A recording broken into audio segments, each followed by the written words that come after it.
All right, that's enough of that. Okay. This mic work? Yeah, okay, the mic's working. All right. Excuse me. Welcome back to the EDC Squirrel. Let me go ahead and take this screen off because, yikes. There we go. I was trying another screen. I got to make an opening yet. I'm still trying to figure that out. So as soon as I get some free time, that might be happening. Until then, it's going to be elevator music and still screens. Anyway, welcome back to the EDC Squirrel. Got a few boxes today and got some new knives in last week that I wanted to share with everybody. And I thought they were really, really neat.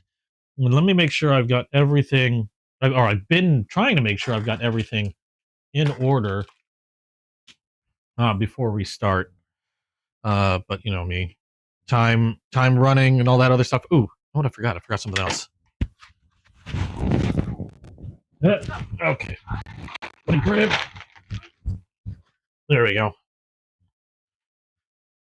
Okay, there we go. Chasing Blades, how you doing? I just got things started. It's kind of weird not having a show to watch during the weekend. Hope everything's going well with you. Okay, so let me make sure I've got everything else. I've got audio. It's always weird when I start these things. Let's see. I don't know why I still feel like oddly nervous when I start this stuff. I've been doing this stuff for a while now. Glad to hear you're doing great. I'm doing fantastic. Okay, so we're gonna go ahead and get started. I've got a few packages. We've got packages from Bear Fork Trading Post, Appalachia, of course, Titan Knives, and of course, Chasing Blades. I've got the biggest box from Chasing Blades here, and a few things that I've unboxed previous in the week, mainly because I couldn't wait, and wanted to do videos on that stuff. Mix it up. Are any of these knives for sale? No, I'm not selling these knives. These are knives that I'm just doing unboxings and sharing my collection, and I just like doing chats on the weekend for my stream. However, I could point you in different directions. For example, all these knives that I'm unboxing were purchased from Whatnot, which is a auction app. Where you can join live auctions, and not just knives, but live auctions for a whole bunch of different stuff. I use it a lot for knives. I have held my own auctions in the past. I mean, it's possible some of these knives could go up, but I generally add these to my collection unless I accidentally buy, like, which has happened, numerous knives of the same type. Hey, Caboose, how you doing? Okay, got some coffee, ready to go. First one I'm going to open up. I'm going to save Chasing Blades for last because he's got the biggest box. First one I'm going to open up is from Appalachia, and I think because this one probably actually doesn't have a knife. Now, Appalachia freeze-dried knives, he is a seller on Whatnot, and one of the things that he does, other than sell traditional knives and some modern knives, is he also sells freeze-dried candy. And I have developed I kind of blame my girlfriend for this one. We both developed a addiction to freeze-dried candies. Let me make sure there's no invoice in here. Okay, there we go. Yeah, we developed an addiction to freeze-dried candies. There's his sticker he likes to throw in. And, yep, okay, here we go. We've got probably my favorite thing from him in terms of candy is the freeze-dried peanut brittle. And we also got oh, no. I don't know if I bought this or I can't remember if I bought this or tossed it in. Freeze-dried Twix, which is insanely good. I love the freeze-dried candy. I probably have diabetes. I wouldn't doubt it. My girlfriend will probably eat the majority of this because for some odd reason she's impervious to sugar. I've seen her eat tons of sugar and pastries and stuff, and her blood sugar level is perfectly fine. I look at this and I'm already feeling weird. But I wanted to open that real quick because I knew that was going to be candy. I didn't think I had a knife from there. Next one, we're just going to move right along. Everything is in. Yeah, for you, everything's inventory. For me, everything's collection. I don't buy to sell. I buy to collect because I like to collect things. You know, that has bitten me in the butt, and now I'm trying to sell off a whole bunch of guitar pedals because I no longer really play. But this one is going to be from Barefoot Trading Post. And if I hold another show, it's probably going to consist of trying to sell the remainder of my guitar pedals, to be quite honest. I don't think I have any knives. I've sold the majority of knives that I've wanted to sell. How the heck is this? I've cut every piece except for the part that I need to open. Okay, this one's from Barefoot Trading Post. What we have here is I know I won a couple giveaways, and there was a knife that just perked my interest, as you can see, auction number 34. Let's take a look at the giveaways. I got, oh, okay, this is interesting. Orshelm? Or Orshelm? I never heard of this before. And then this one is Aubican Hardware. Okay, so these are, I think these are store-branded knives. Kind of neat. What looks like kind of like a blend of, let's see, we've got maybe rubber or some type of plastic for scales. Obviously a store or something brand. It's a lockback. We got a thumb hole. Really beaky, almost like Spyderco type of blade. Like a weird clip point. I always thought Spydercos looked weird. I know a lot of people love Spydercos, but I always thought they looked kind of funny. A weird bird shape. And I think these are pretty much same manufacturer, just different branding scales. Pocket clip, pretty basic, but pretty neat. I mean, this is stuff that, and they lock up pretty well. This is stuff that I'd probably, like, you know, I could toss in my Jeep and kind of forget about it and have it in there in case I need it.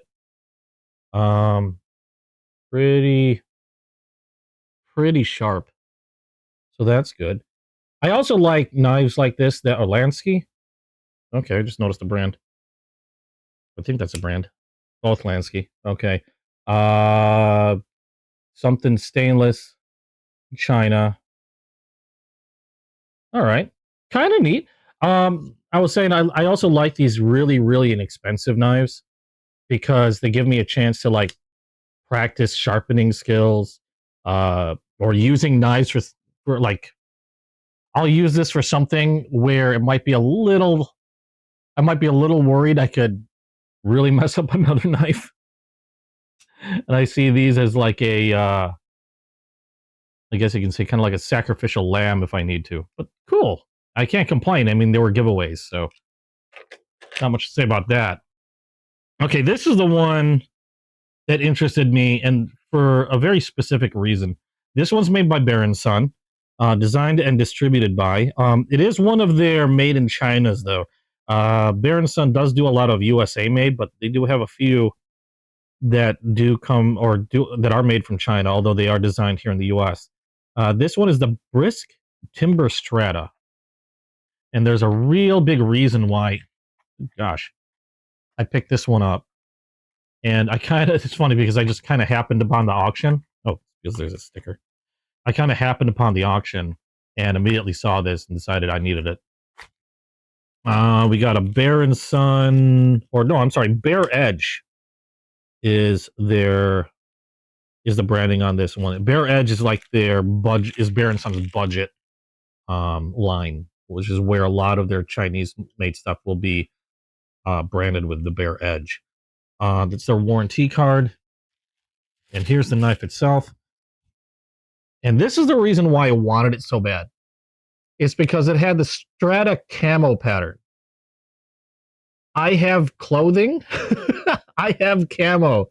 That is this exact same pattern. Let me grab a shirt. I have a shirt. I have a couple shirts. I have a jacket. I even have a button-up shirt.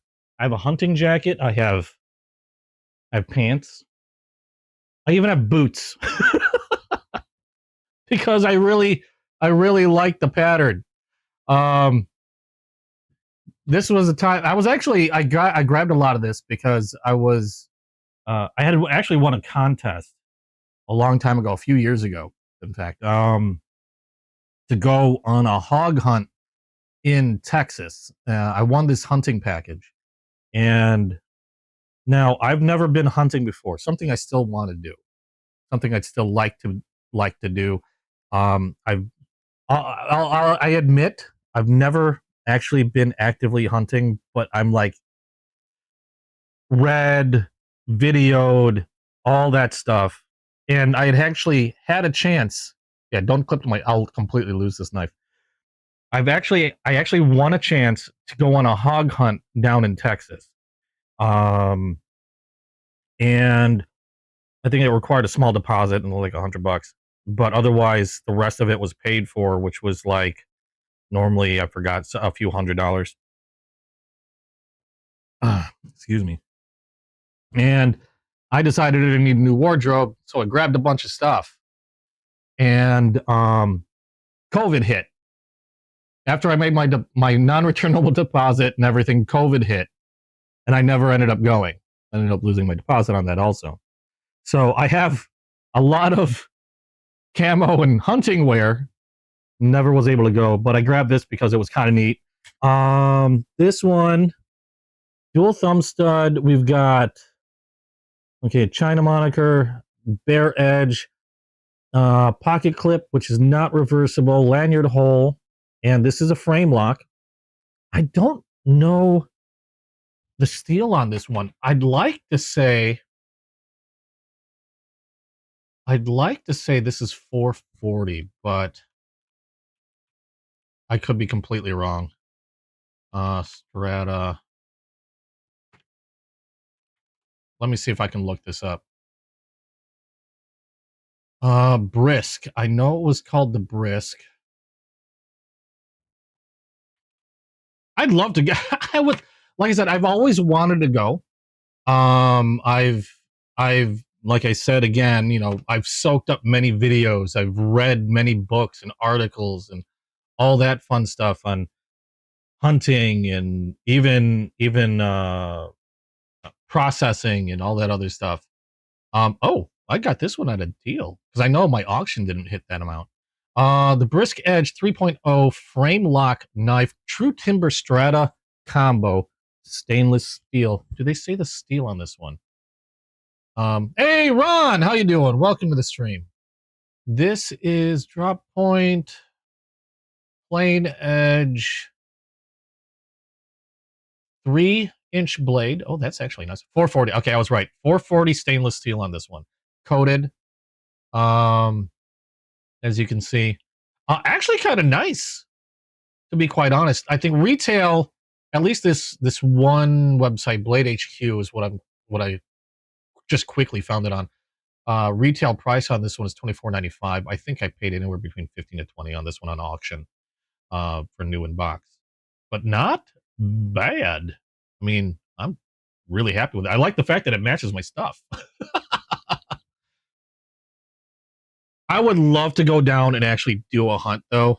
I've got so much gear. I even went out and got a new rifle just because. It was a 6.5 Creedmoor. Nothing special. 6.5 Creedmoor. Darn it, I completely forgot the brand name. It started with an S. It wasn't a very expensive one. I can't remember now. My brain's dead. But like I was all ready. I'm all down, but COVID hit. Nobody was going anywhere. And then I started my video game channel. And then a few years later, I started this channel. Looks very nice. You're carrying, Ron, you're carrying a Kunwu Excalibur Integral in black DLC with Zerkuti clip and Null Raiden R2 Met. Wow. And to cut titanium scales and pry bar and okay.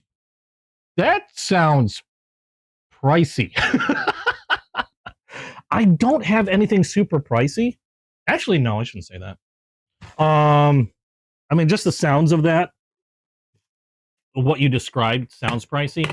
My favorite two that I have currently, I'll show you my two favorite ones.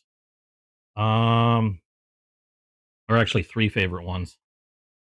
And these I'll carry. These are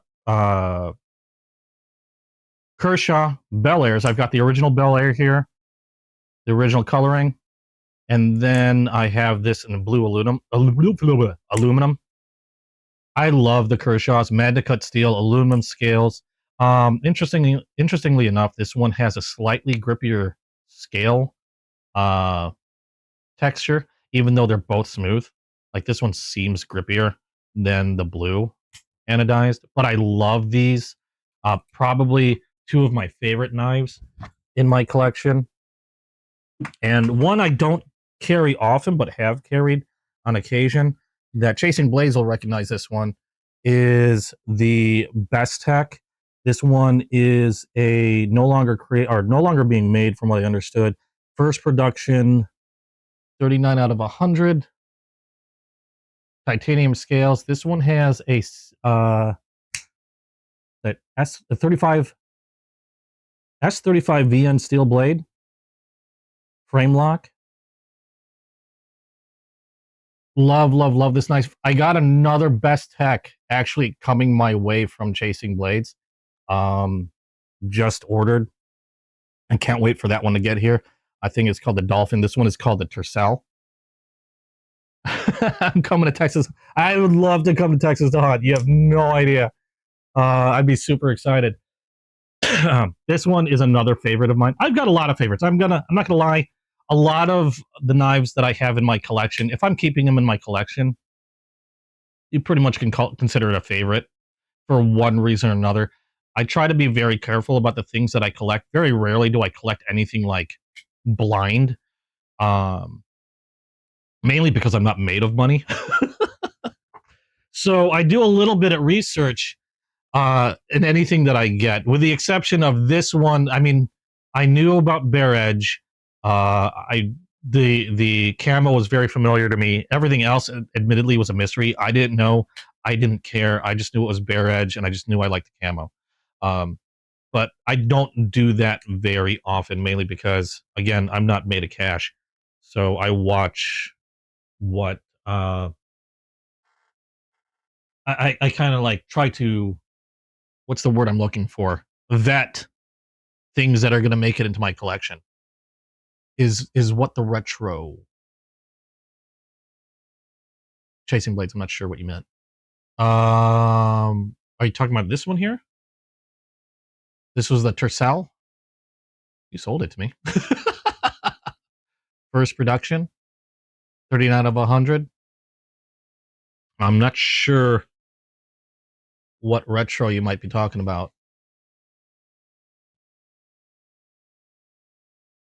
I also have a tendency to like. I also have a tendency to collect things that, or I enjoy collecting things that are harder to get. Oh yeah, the retro gold. I'm sorry. Yes, that is the retro gold. That was the retro gold. Because they do still make the Tercel, but they don't do it in the retro gold. I forgot the color that they do it in. The Tercel that they still currently have is I think it's a gray titanium. And if you see this bluish tinge on this titanium, the one that they're still selling is in complete gray, and the pocket clip, also in titanium, has that blue tinge, or that colorway. So they still do make this one, just not in this color scheme. So you're not going to see this color scheme again, unless you follow somebody like Chasing Blades and they happen to have one, which I was lucky that they did. I was saying though, I have a tendency to enjoy collecting things that are hard to find or hard to get, or you can no longer get. And that's probably one of my weak spots when it comes to collecting things. Is I just like I like hunting down those weird things. Well, not so much weird, but rare items. Like, I'll give you another example. This one. Wait, not that one.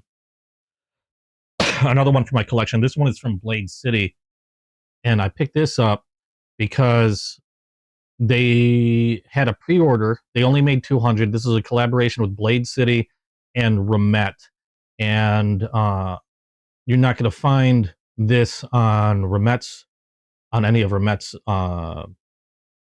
What do they call this one? This is the WAD species. This type of scale, which is a copper carbon fiber. This was a collaboration between the two. They only made 200 of these. I was lucky enough to snag one. I think these were 100 at the time. I'm starting to see these now because they're all gone. I think I'm starting to see these around close to 200 now in some places from people trying to resell them. I know on Blade City's auction, I've seen them go for like 150 the last time I saw them go. Kyle, how you doing? Glad you can make it. So I was lucky to get on the pre-order for this, and I thought it was really neat. But things like that, where they're limited in number, just or rare, hard to get, I kind of have a weakness for, and that's one of them. But that was pretty cool. I like this. It's really nice. Not the quickest or smoothest blade action. It's a bit stiff, but still moves pretty quick. I can probably loosen that up. It's got no movement on that blade. Actually, how was it when it was closed? Bear and Sons, Bear Edge has always been, or so far for me anyway, has been pretty good. That blade is very nicely centered on there. They've been pretty darn good with what I've gotten from them so far. I've only really had one issue with a Bear. I think it was a Bear and Son marked blade, and that's with admittedly their inexpensive farmhand. It's not the biggest issue, but the one I have has a tendency to dull when you snap the blade closed, because I think what's happening is it's bouncing in the well and then slapping against the spring in the back. But it just does a gentle roll, and I was able to remedy that in a matter of minutes. So it's not the biggest deal, but I think that's the only issue I've had with a Bear and Son. And it's not an issue that's unique to Bear and Son. I've had a lot of inexpensive folders, generally a lot of very inexpensive traditionals, usually from something like I have Frost Cutlery. I've had a few. I've had like maybe one Imperial. The other Imperials I've had were actually perfectly fine. So I don't think that's a normal thing for Imperial. I think I had a couple old timers that did it too, where when you snap it shut, if it's got a really good snap, it'll kind of like bounce off the rear spring. So it doesn't happen too often, but it's not a uncommon thing for some of the super expensive stuff, and generally pretty easy to fix unless it's not looked at and corrected and just keeps slapping repeatedly, and then yeah, you'll end up with a pretty big dent. But otherwise, Bear and Son's been pretty good with everything else that I've had from them, and this is no exception. I'm actually really surprised at how well this one's done. Again, perfectly centered. The only thing I would change is probably, let's do that now. I've got a lot of time. I don't have that many packages to open. Let's try loosening that just a hair. That is a T8.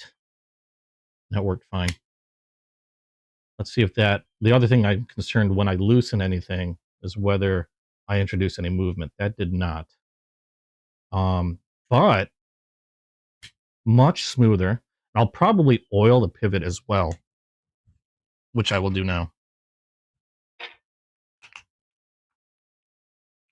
That was already much smoother, and all I did was just a slight nudge in the loosening department. And these are working off bushings or washers, so no bearings, but actually surprisingly quick for a bearing. Or I'm sorry, surprisingly quick for no bearings. Work that oil in.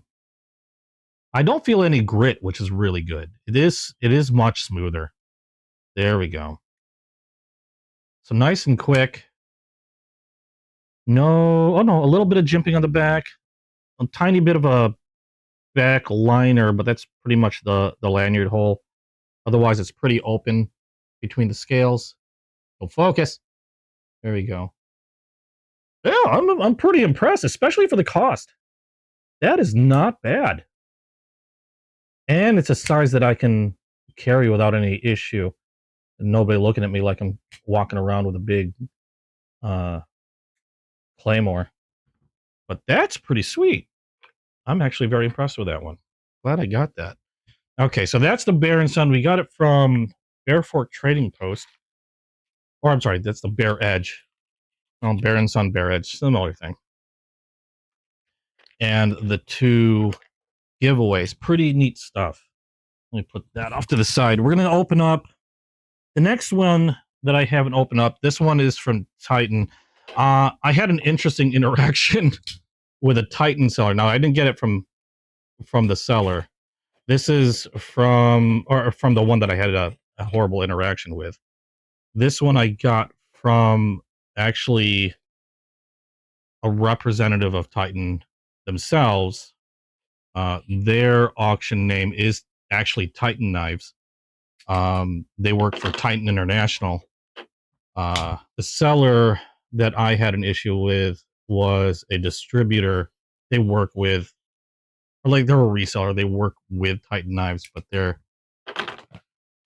not necessarily a Titan knife only dealer. Let me make sure I don't have anything else weird in here.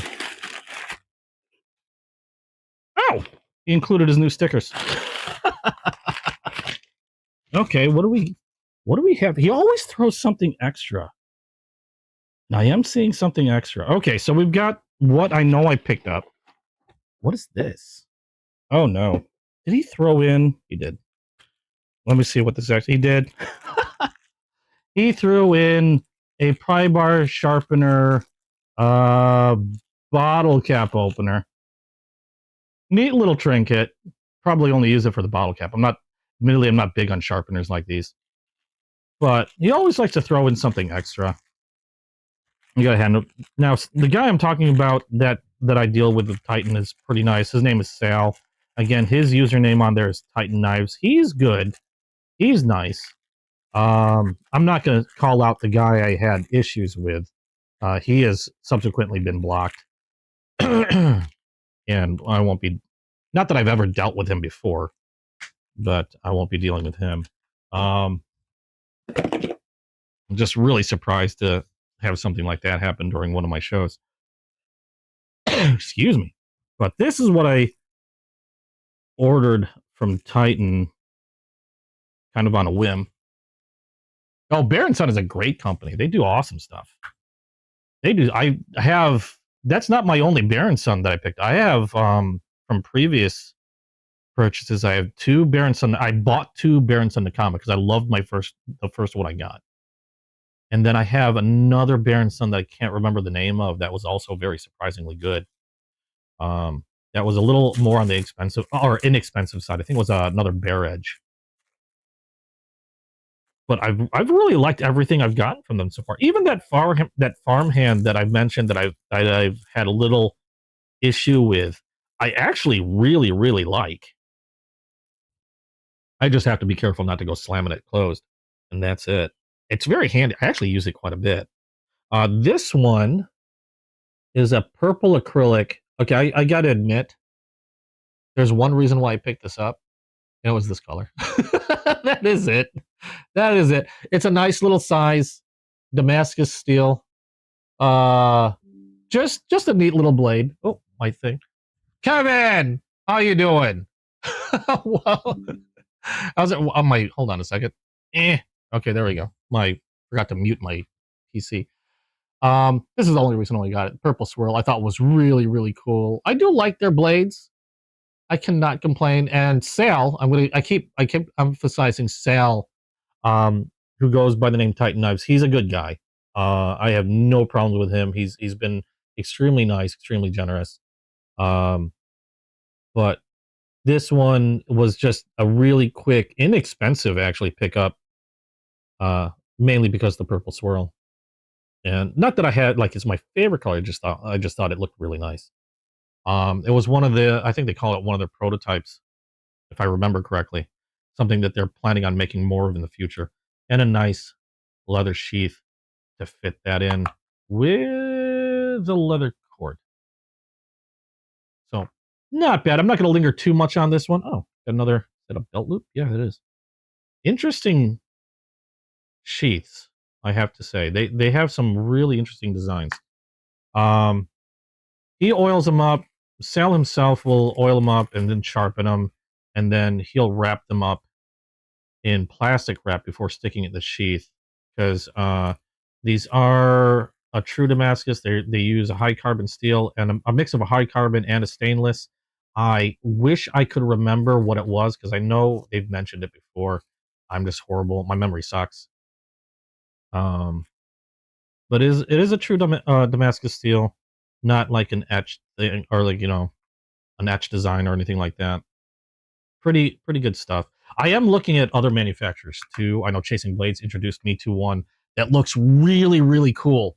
And I'm really interested in checking out some of their blades. Texan Knives is the name. And they actually forged their knives in Texas. I can't remember the city.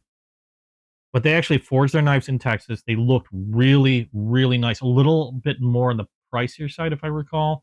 But they had some interesting designs and knives that I want to take a look at, hopefully soon in the future. But Chasing Blades introduced me to that one and got me really curious and is just going to continue to make me poor. So, all right. So we are now at the big box. Excuse me. Yeah, really nice. Doc Firefighter. Yes. Glad you can make it. Doc Firefighter has been in a lot of the auctions that I've been a part of. Really cool guy. Actually, I recall bought some stuff from some of my shows. Okay, so we've got this biggin. This one's from Chasing Blades. Let's save this one for last. Mainly so I can keep Chasing Blades in my stream. Now I'm just going to quickly check to make sure we don't have any invoice. That's just going to pop up with information. Oh, peanuts. Are these the dissolvable kinds? I thought these were the dissolvable kinds, and I filled my toilet bowl with them. They didn't dissolve. I should have probably tested them out before. Or maybe they were, or maybe I just put the wrong ones. I remember getting these peanuts that were used for packing at a place that I used to work. And they were made out of starch. And they resembled these things. And I'm pretty sure these are the same types. And we would always have fun dumping them in the toilets and watching them dissolve. We were weird. We're just weird. Okay, so we've got a couple things here. I know from Titan Blades. I'm just trying to make sure I don't have an invoice showing anything. Okay, we got a Rough Rider. We got another. I can't remember now what I got. Another Rough. It's like Christmas every time I get a box because I can never remember what the heck I bought. Okay, hold on. There's a lot of. Okay, well, oh, this is going everywhere.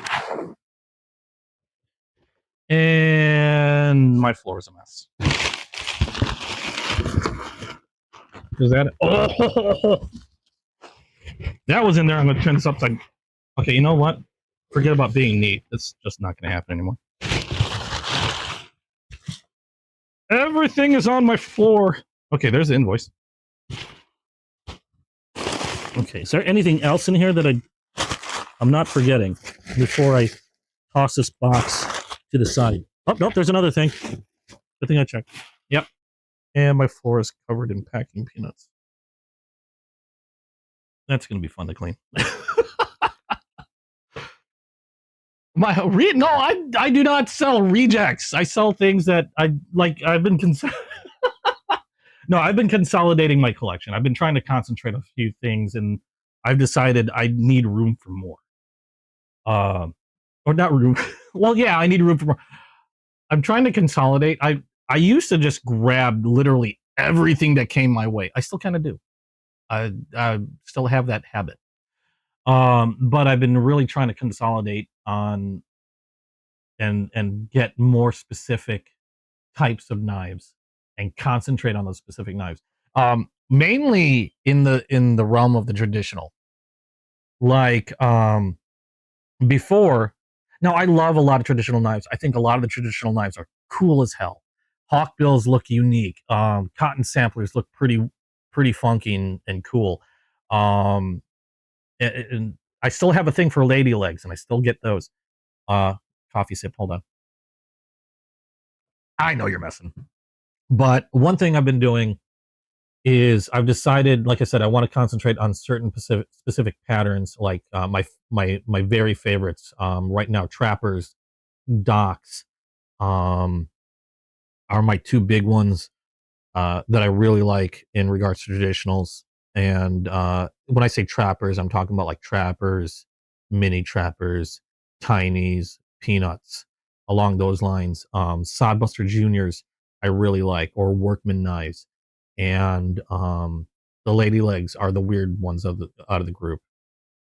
Um, but I've decided to really concentrate on those because I realized as I was pulling in all these different patterns of knives, it was never going to end. And my collection was at the point where it's starting to spill out of my closet. Now I've been collecting knives for a very long time, much longer than I've done this stream, much longer than I've even done my video game stream. The big concentration was on modern style knives.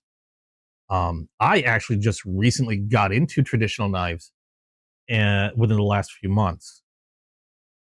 And I know I have this habit, but I get into something and I don't just get into it. I just sort of cannonball head first into it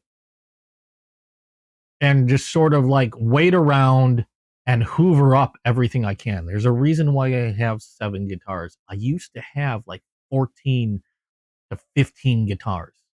Keep in mind, I'd only been playing for a couple years, and I was learning to play via a video game. And I had 13 guitars at one point, 13 to 14 guitars at one point. That's kind of my mentality. I've been trying to tone it down.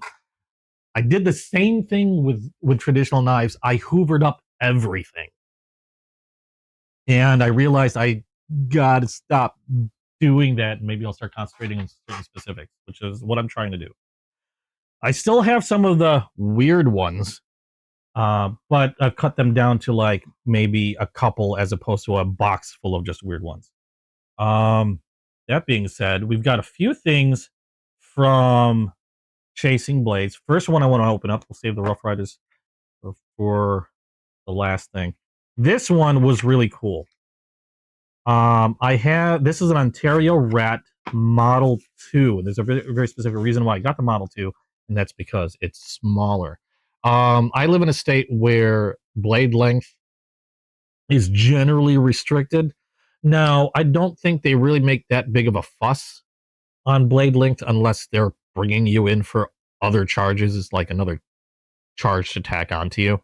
Like if they catch you doing something bad and then you happen to have a big knife on you, that's just another thing they can tack on. I'm not a lawyer, but I'm just saying that's probably where it's going to get you into trouble. To be on the safe side, I try to keep what I carry within 3 inches or less. I've carried larger. I try to be a nice boy, so I don't expect to really get in trouble. But just to be on the safe side, a lot of the things I carry are going to be 3 inches or less, and that's why I got this Model 2, which is exactly like the Model 1 that I got from Chasing Blades a little while ago. And where's my Model 1? There we are. I'm going to need more cases. This is the Ontario Model 1 Rat, and you can see that here. And here's the Model 2, and you can see the size difference. Woo, if I don't forget where my camera is. Got the Model 1 here, Model 2 here. Exactly the same blade and knife, which is what I wanted because I love the Model 1 so much. Such a good knife. This thing is a workhorse. It's rugged. It's not light. When they created this in conjunction with Randall's Adventure and Training, which is where you get the name Rat. And it's a kind of iconic knife used in various theaters of war. I can't think of any other words. That's the first thing that popped in my head. It's been in Afghanistan. Troops have used it in Iran, Iraq, Afghanistan. Where else? I'm just going to say in that general area. Widely popular knife with a lot of military personnel, though, because the unique thing is a lot of times you'd think you want a really strong, rugged knife, you go with a fixed blade, which of course a lot of people do. But this is one of the few where a lot of people really liked this folder because it was just so solidly built. Great grip, especially if you have a gloved hand. A nice big grip on it. Really nice jimping on the back, and I love how it has a small ramp on the back of the blade, so your thumb just sort of settles in there, and you can do some really precise control. You get some really precise control over that knife. Because I like that so much, had to grab the Model 2. Now I'm going to do the same thing I did with the Model 1. You can see where the pocket clip is on this one. They originally come in a point down carry, which I'm not a big fan of. I have cut myself before with point down carry. A lot of people are like, point down carry should be safer. To me, it's not, mainly because of how I carry my knives. I like to carry them in a point up configuration, which is where I changed this. We'll move this one now, so you can see what I'm talking about. I think this is a T. No, it's not a T8. I believe that's a T6. Where did I put my tools? I thought about this. I would have grabbed my tools a while ago. Ugh, that's not it. That's it.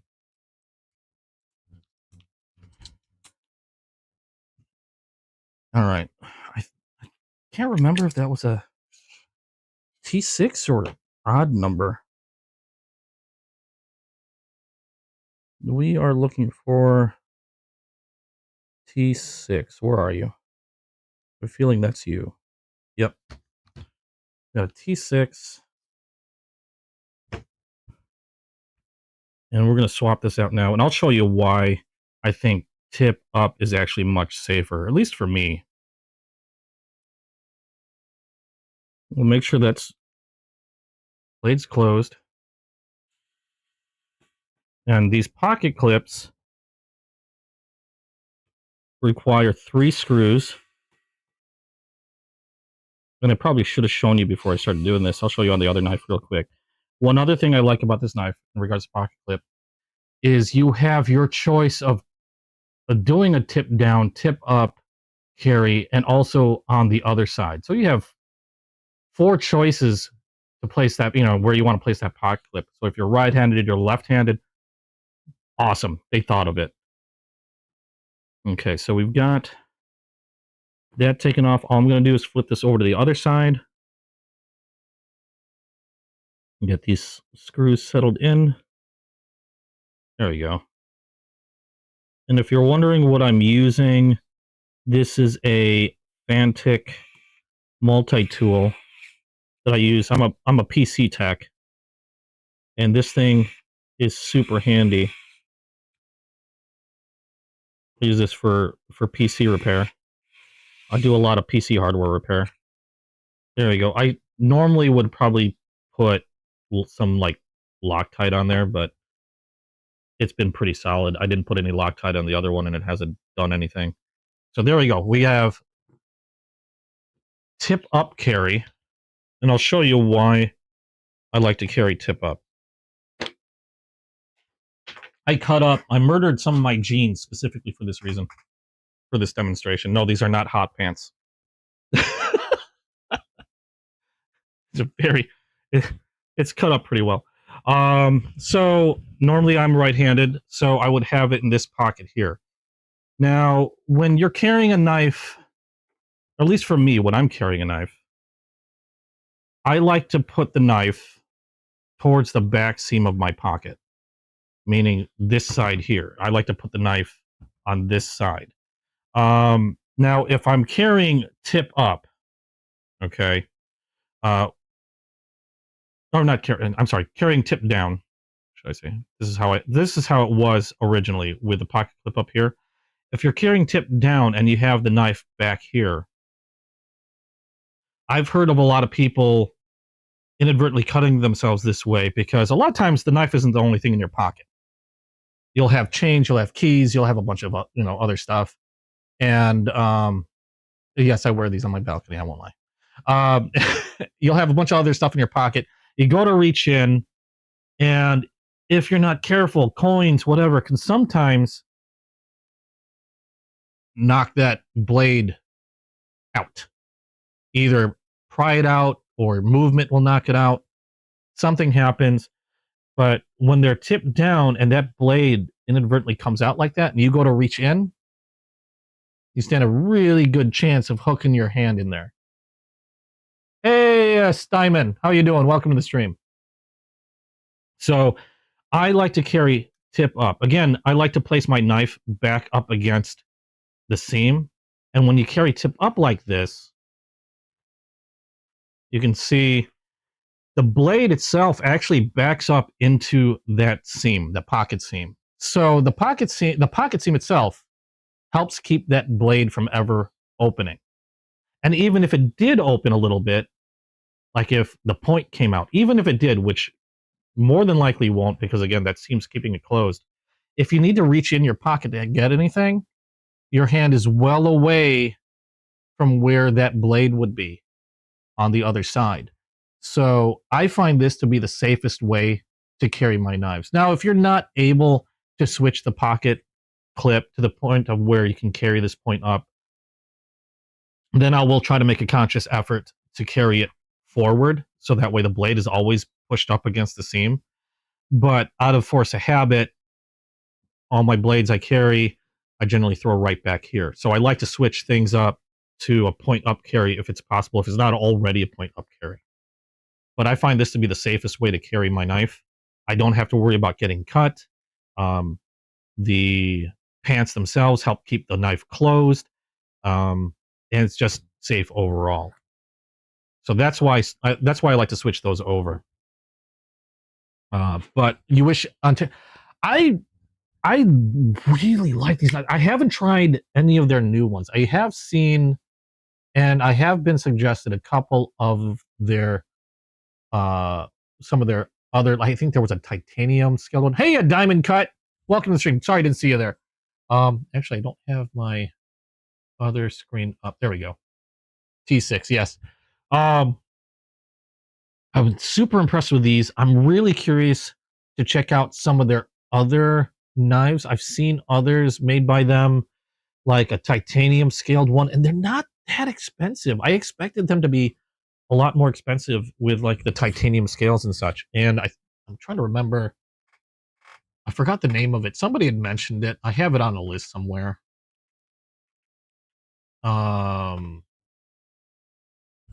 It's gonna bug me now that it's like blue in color. This is gonna bug me. I'm not seeing it immediately on their website. I wish I remembered the name. Folders. I'm checking their website out now because. Oh, okay, the TI-22 Ultra Blue. Yeah, $83. Not that bad. Usually when I see titanium, it's gonna be over $100 at the very least. So I'm really curious. The TI-22 Ultra Blue is a Tanto profile. Don't know what kind of steel that is. AOS 8. Okay, so AOS 8, same steel that the this one's made out of. So really curious about some of those. That's okay. So that's probably how they keep the price down, is with the AUS 8. Nothing wrong with the AUS 8 steel. Perfectly fine steel for most everybody's needs. Now, I there are steels that I like. My favorite steel is Magna Cut. But I also have to be brutally honest. Most people, unless you're doing something very specific, like deep sea diving, or you're in conditions where it's always going to be wet, or you're always using your knife for cutting highly abrasive stuff or very strong things. Most people day to day aren't going to really know a difference on blade steels. Again, I have my own favorites, but I very rarely am going to knock a blade steel because most people really aren't going to notice a difference. AOS 8, perfectly fine steel, stainless, holds an edge pretty well, easy to sharpen. I can sharpen it to a really nice fine edge, and nothing wrong with it at all. Because I know there's a few. I've seen wars online started over blade steels. I think it's kind of goofy because a lot of times, again, most people aren't going to notice a difference in their day-to-day use. So perfectly serviceable steel and no problems with it whatsoever. Closed, we've got pretty well centered. Maybe just I'm talking a hair off, but barely. And then these I know are running on bushings or washers, but super quick action, much more so than even that one Bear Edge. I know the Bear Edge had washers on it and was pretty quick, but I really love the action on these rats. Super smooth and super quick. And the other nice thing is with that liner lock, it still keeps a grip on the blade. It's not flopping around. And a pretty nice click, that liner lock. I didn't check. Let me check this blade a little more closely. Now, the liner lock is not difficult to disengage. They got a pretty generous cutout here on the scales, so I don't have to dig my nail in there like some other knives I've had in the past, where you have to really dig your nail to get that liner lock. The cutout really helps with getting access to that. Nice positive sound.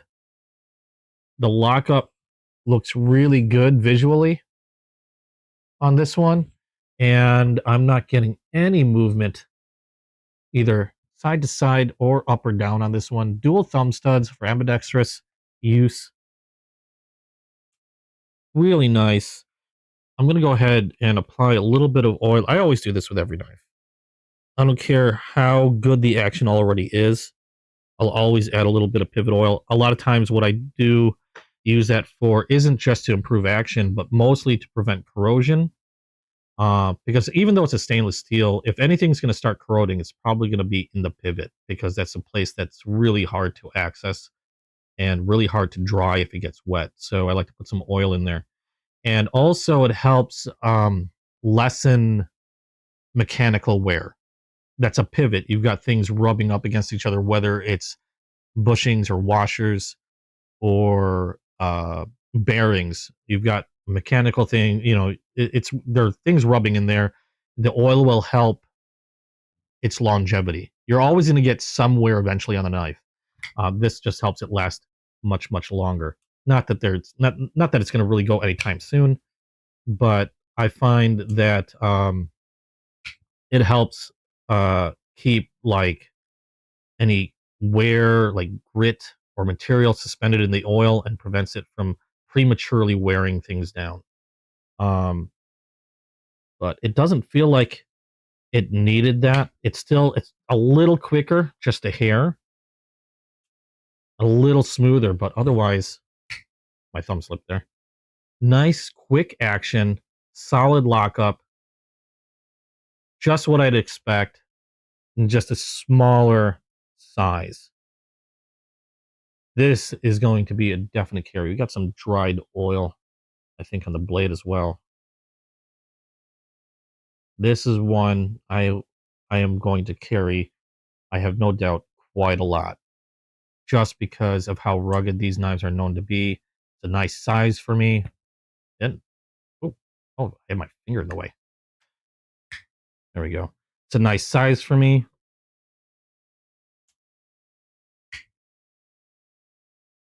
and I was just so impressed with the first one. I'd be crazy not to pick up another. AOS 8, we got the Ontario Randall Adventure and Training on one side of the blade. Model 2, AOS 8 on the other side, Taiwan. These are Taiwan made knives. Nice grippy handle, just like the first one. Great feel in the hand. Again, a little smaller, but still I can get a full gorilla grip on this one. I know I don't have the biggest hands, but it feels really good in there. Same jimping, same little ramp on the back, generous finger cut here on the scales. Makes it nice and comfortable, and decently thick handle. Really like it. Can't really say too much about this that hasn't already been said about the Model 1. So I know a lot of the stuff that I'm saying is pretty much on repeat. But awesome. So glad I got that. Great buy from Chasing Blades. Again, if you haven't checked out Whatnot again is a auction app. And it's not just knives, but they've got a lot of other stuff as well. Live auctions held every day. And I've probably spent a lot more since joining it. But if you're curious, I do have a link below to Whatnot. Be aware that if you join Whatnot, you will have to put in some payment information because it is an auction site. And I think that's one of the things they use to prevent people from just going on there and being weird. Not that you won't find weird people on there already, but it's just another thing to be aware. If you join Whatnot, you'll need your payment information handy, and then once you're in, you're good to go. Find an auction full of stuff that you like. You can hop on the auction and see if you get lucky. I have been way too lucky. way too lucky. The Rat 2 is in your regular EDC rotation. You need to pick up a Rat Model 1. Do it. This one is definitely going to be in my regular rotation. What am I carrying now? I am carrying, I know it probably hasn't changed since last I held my my last live stream. But I've been carrying my Concept Accipiter. And I do rotate it throughout the week. A lot of times I'll carry my Kaiser Mini Militar. And a lot of times they'll be paired with a Cold Steel Tough Light. I like to carry this one if I know I'm going to a place where I have to have a blade that's less than 2.5 inches. And then I'll throw these, like say in the glove compartment, and then still have this one on me because it's a 2.5-inch blade. And then recently, I've been carrying this every day. This was something given to me by my girlfriend. This is a Case Sodbuster Jr. Mediterranean Blue, Peach Jig, Alphabet, Words, Plenty, Lots, Sodbuster Jr. The title on this is ridiculously long. But this one was a birthday gift from my girlfriend. Love this knife. And I'll have that in a leather slip. Usually what ends up happening is I'll have either one of these two knives, this knife, and this knife. So I'll usually have like 3 knives on me. Technically 4 because I have a little tiny knife on my keychain. But this will definitely make it into the rotation. Swap out either my Concept Accipiter, which is this one here. One of my favorite knives. I love carrying this guy. But even I have to admit, I'd be more reluctant to use this on certain things that I would not hesitate to use this on. The funny thing is the one knife that I carry that does most of the brunt work is my case. I use my case for most of the grunt stuff. And then usually I use my flipper knives for they're there in case of emergency because of the quick deployment and such. Like, you know, this one takes 2 hands to deploy. So I use this for a lot of the majority of my, you know, I guess you could say dirty work, opening boxes, packages, stuff like that. The other EDCs I carry more for in case I need something quick and fast. and don't have time to pick this out of my, my slip and then unfold this knife. But that's what I like to carry. That one's going to be with me all the time. That one doesn't get switched over because that was a gift from my girlfriend. So it's like having her with me as I go about my day. Now, I do have an interesting, let's go to another one that we got from Chasing Blades. This one's a little different. I have okay. Like I said before, I like collecting things. Oh, Milky, yes, that case is super nice. That's beautiful. I have been trying to consolidate or cut down the weird. I call them weird. I don't know, just the more unique. I should say that I've been cutting down the more unique blade shapes in my collection in favor of more usable, traditional styles like the trappers, docks, like I said before. But I still have a thing for lady leg knives. Don't ask. And these. This is an ulu. I don't know how familiar you guys are with ulus. This one is the Great Alaskan Ulu. This one is made by, is this made by Rough Rider, I believe? I believe this is Rough Rider. Yeah, the Great Alaskan Ulu. Oh, we got a nice little thing in the back. Excuse me. Great Alaskan Ulu. Let's read this. Centuries ago, the native people of Alaska lived off the land. Every aspect of life was fashioned from the wilderness that surrounded them. Tools of survival were no exception. The ulu was the most innovative of all tools used for skinning, filleting, sewing, trimming blocks of snow and ice, even cutting a child's hair. An ulu was an essential for everyday life. Easy to use instructions. Hold the ulu by the handle in the palm of your hands. Keep fingers away from the cutting edge of the blade. That's good for any knife. Rocking motion on the cutting board. Never use the ulu for pounding. Only sharpen on side with a beveled edge. Oh, okay. So it's a single beveled edge. I wasn't aware of that.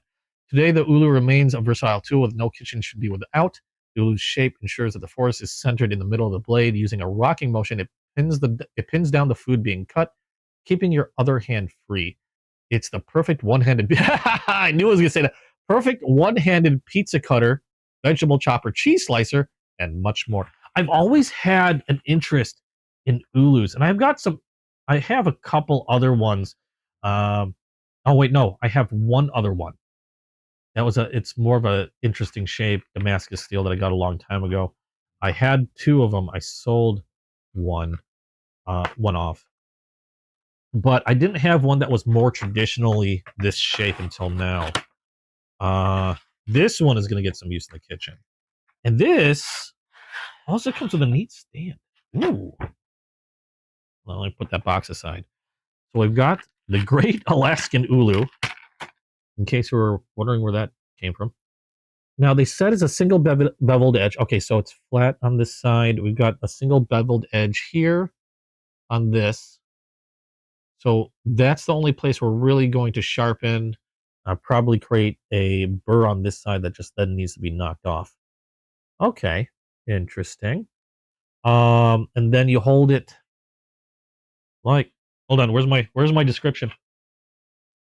Yeah, hold it like this. You hold it like that, and then you've got a rocking motion. I've seen these in use a lot. I like watching weird mukbangs. If you don't know what a mukbang is, it's just people eating food. There's shush.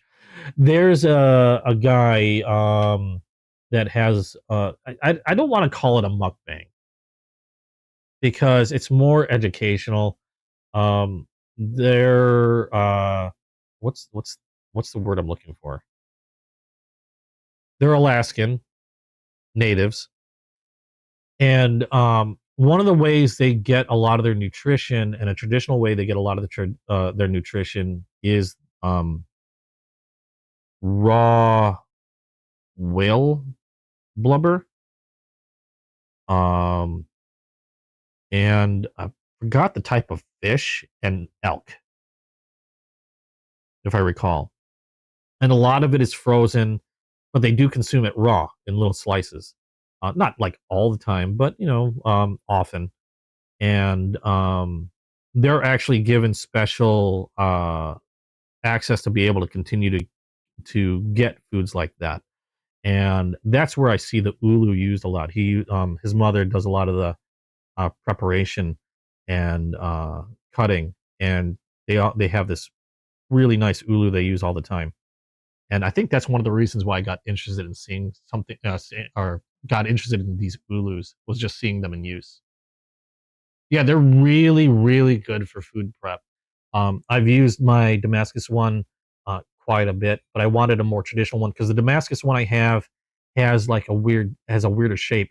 It's ulu shaped, but the tang comes up to where you've got a more traditional like handle grip, and part of the blade would fit between your forefinger and middle finger, and then it has a much longer, almost knife-shaped blade coming down. A little hard to describe, but it's tucked away in the kitchen. I don't want to move a bunch of stuff to grab it. I'm being lazy. This is your more traditional style, which I really, really want. Saw this on Chasing Blades, had to jump on it, and neat little wooden stand too. It's almost like a display piece. Oh my God, am I gonna not want to use this? So nice little stand, just sits like that. It'll look like this. I have my top-down camera. So that's pretty cool. That is going to see a lot of use. You'd like to get one? Wouldn't use enough? I think it's just a matter of getting used to using it.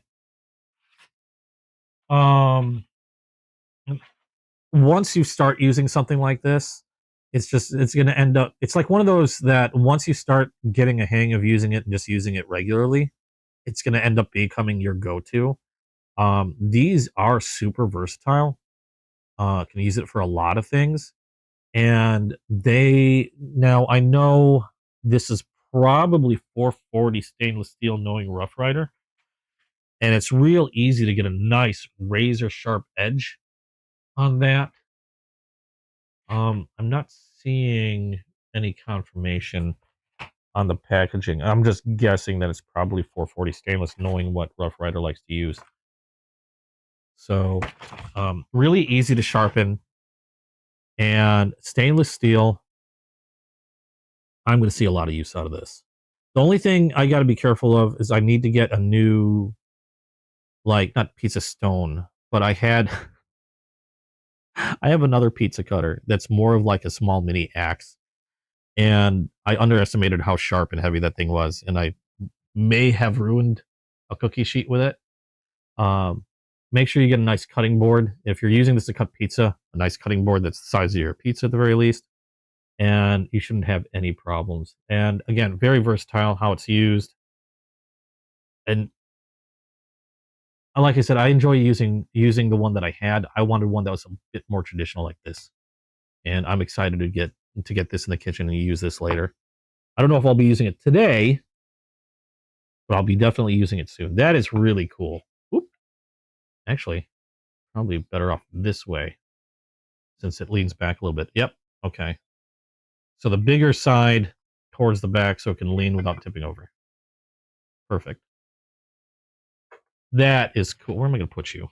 There are things on so many things on my desk. There we go. You go off to the side. Okay.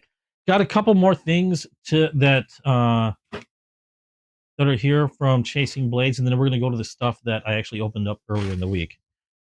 This one, wait a second. I don't know the numbers on these. I can't remember what I buy. My memory sucks. This is how I end up in a lot of trouble with buying. Like, I'll look at my collection and wonder, why do I have 5 of the same knife?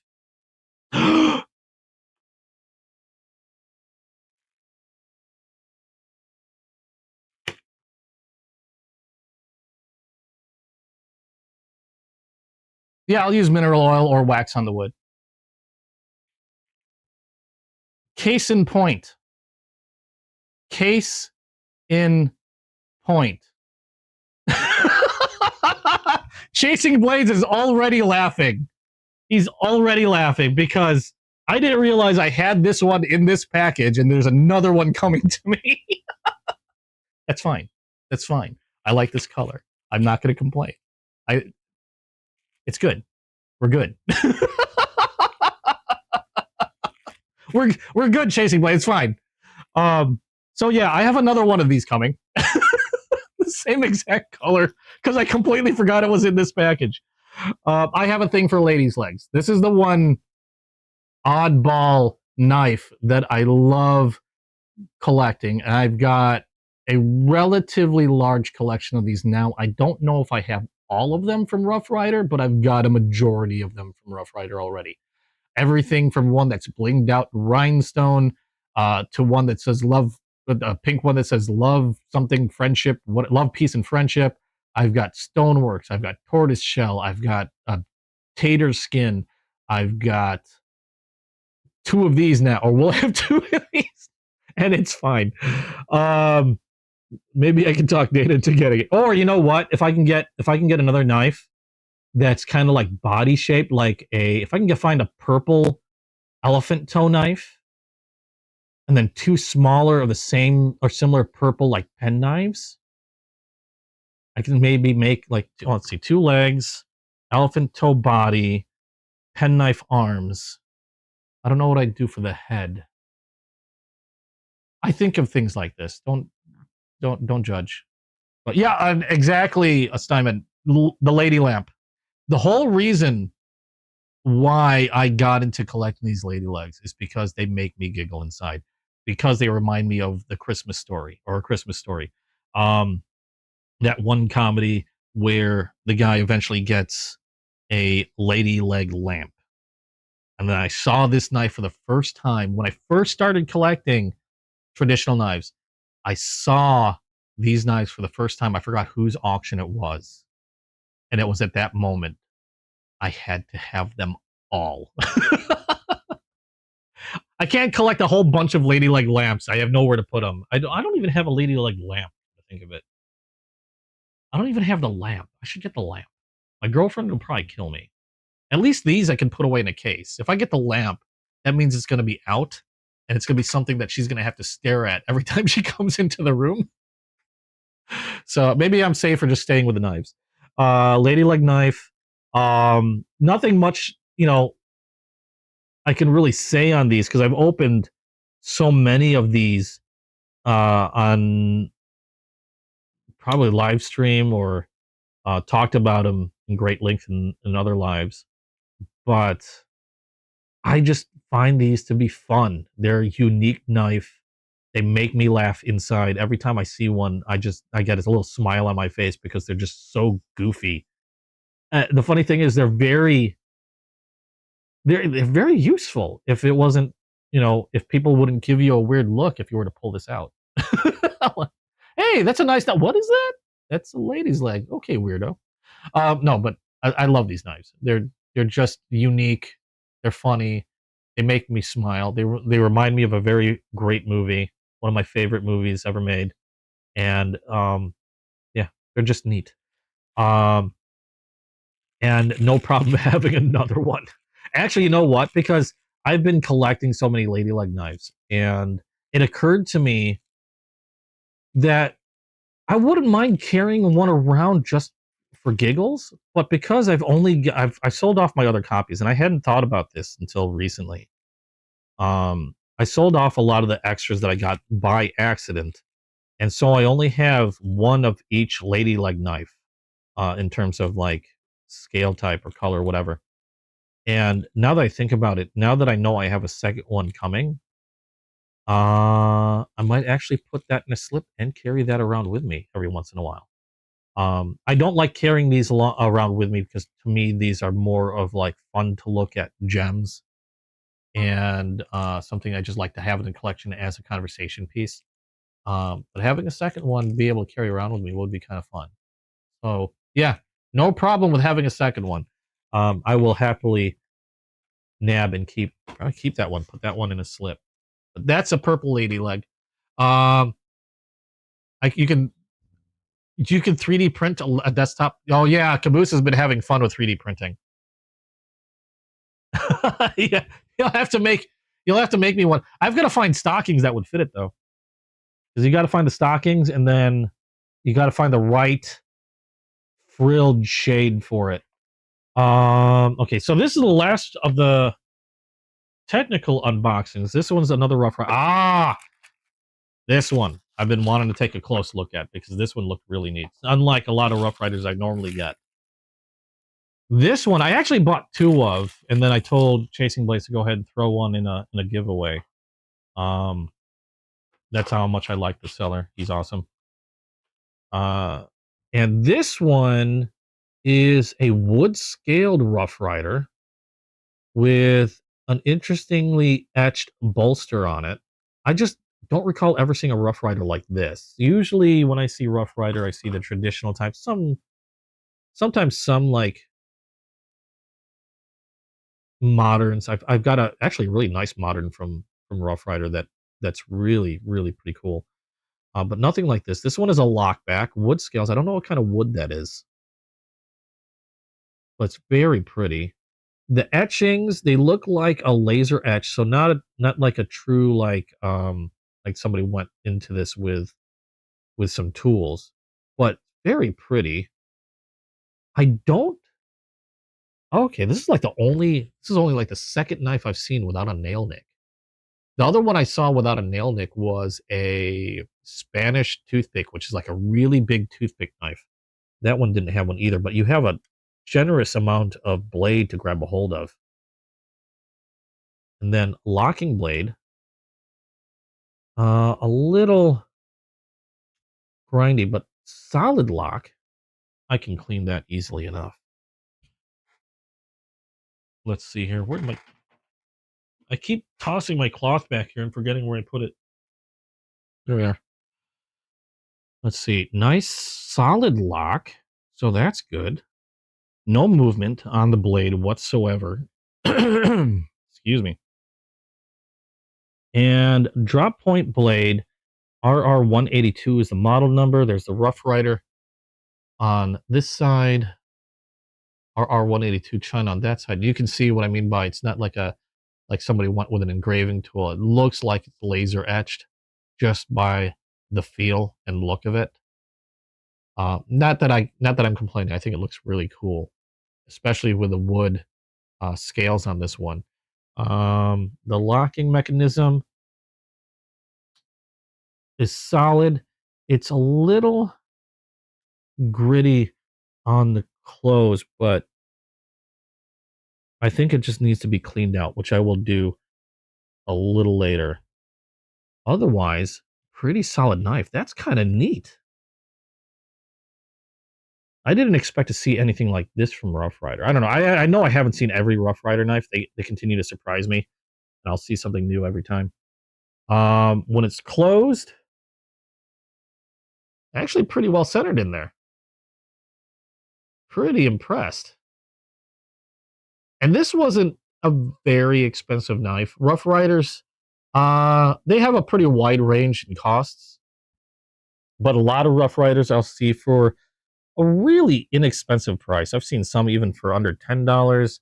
Average tends to be anywhere between, I've seen them go from between 10 to 20 bucks. They have some premium models. You'll see one in a little bit that can go even higher. And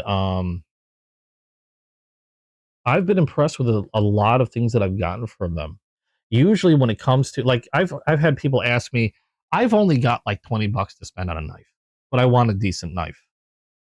And a lot of times when you've got somebody that's got like only 20, 25 bucks to spend, I have a hard time recommending a modern knife, because once you start getting below a certain amount, like 20 bucks, the modern knives tend to start dropping off severely in the quality control department, the materials department, and a lot of that other stuff. There are a few good knives that are really inexpensive. And maybe one or two that I'm aware of that I've had personal experience of that I got that were about 25 bucks. But after that, they tend to drop pretty sharply down in quality. Rough Rider is one of the few knives that I will recommend almost across the board if all you've got is like, say, 20 bucks to spend on a knife that you want to be able to use and carry around with you, because their quality control has been pretty decent. Their knives um, have a good amount of collectability with the different scale types, colors, and everything, and they work. I have been using a few of my Rough Riders for what I like to call grunt work again. I like to test them out sometimes, cutting cardboard packages, uh, paracord, zip ties, things like that. And they've all held up. I've only had out of the hundreds, I'm not joking, I've probably had a couple hundred Rough Riders at this point. Maybe two or three that were a little bit questionable in terms of the quality control when I got them. And those complaints were mainly about maybe slightly weaker springs than I'm normally used to seeing in a Rough Rider, or I think one had some cracks in it in the scales. I can't remember what the third issue was, but you're talking like 2 or 3 issues out of a ton. Um, and they also have a pretty good warranty. And not that I've used it yet, but I know people that have used the Rough Rider warranty, and no questions asked, they've had a knife replaced um, without any issue. So, uh, Rough Rider being one of the very few knives that I would heartily recommend if all you have is like 10, 15 bucks. Yeah, they have a great lifetime warranty. Um, and I don't want to say they're cheap. They're inexpensive. They're inexpensive. If I were to say something was cheap, I've tested out. There was, oh my god, somebody wanted them really bad. I don't know why, but I got some modern knives that were like 20 bucks that I thought were probably, and I have a video of them. I think they were probably the most dangerous knives I've ever seen. And when I say the most dangerous knives, I'm not saying dangerous knives to anybody else. I'm talking about most dangerous knife for the user. uh, Throughout that entire video, I used cut resistant gloves. Those things were scary. Somebody bought them off me because they really thought they were neat. I warned them that, I even tossed a brand new pair of cut resistant gloves in with those 2 knives. I think the cut gloves were same cost as the knives themselves. But yeah, they're just horrible. Those I would call cheap. They were aware of what they were getting and made sure they were aware of what they were getting. They scared the hell out of me. I wanted to keep them in my collection for a little bit, and I realized that they're never going to do anything but sit there. And I know I have knives that don't do much but sit there, but those actually frighten me. Rough Riders, I will heartily recommend if all you got is 15 to 20 bucks.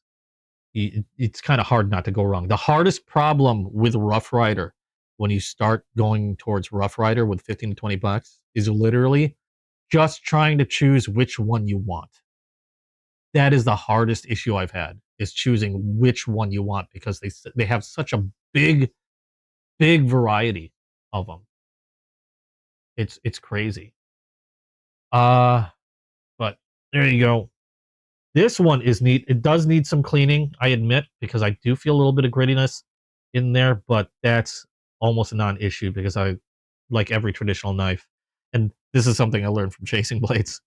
I'm going to flood the heck out of this with some oil, clean it out really good.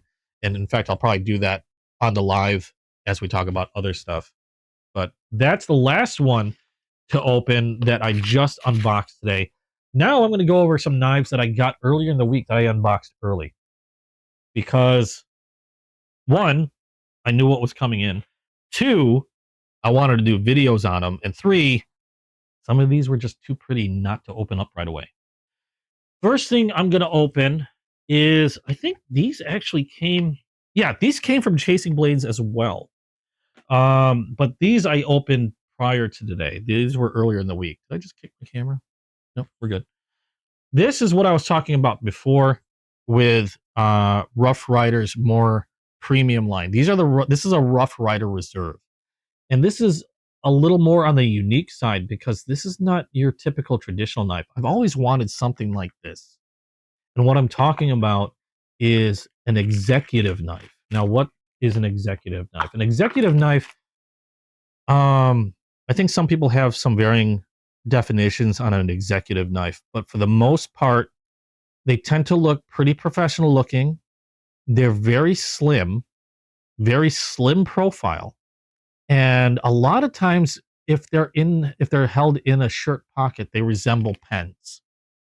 But it's something that you wouldn't see out of place if it were sitting in the pocket of, say, somebody wearing a suit, an executive, which is, I think, where you get the executive knife from. This one is, again, a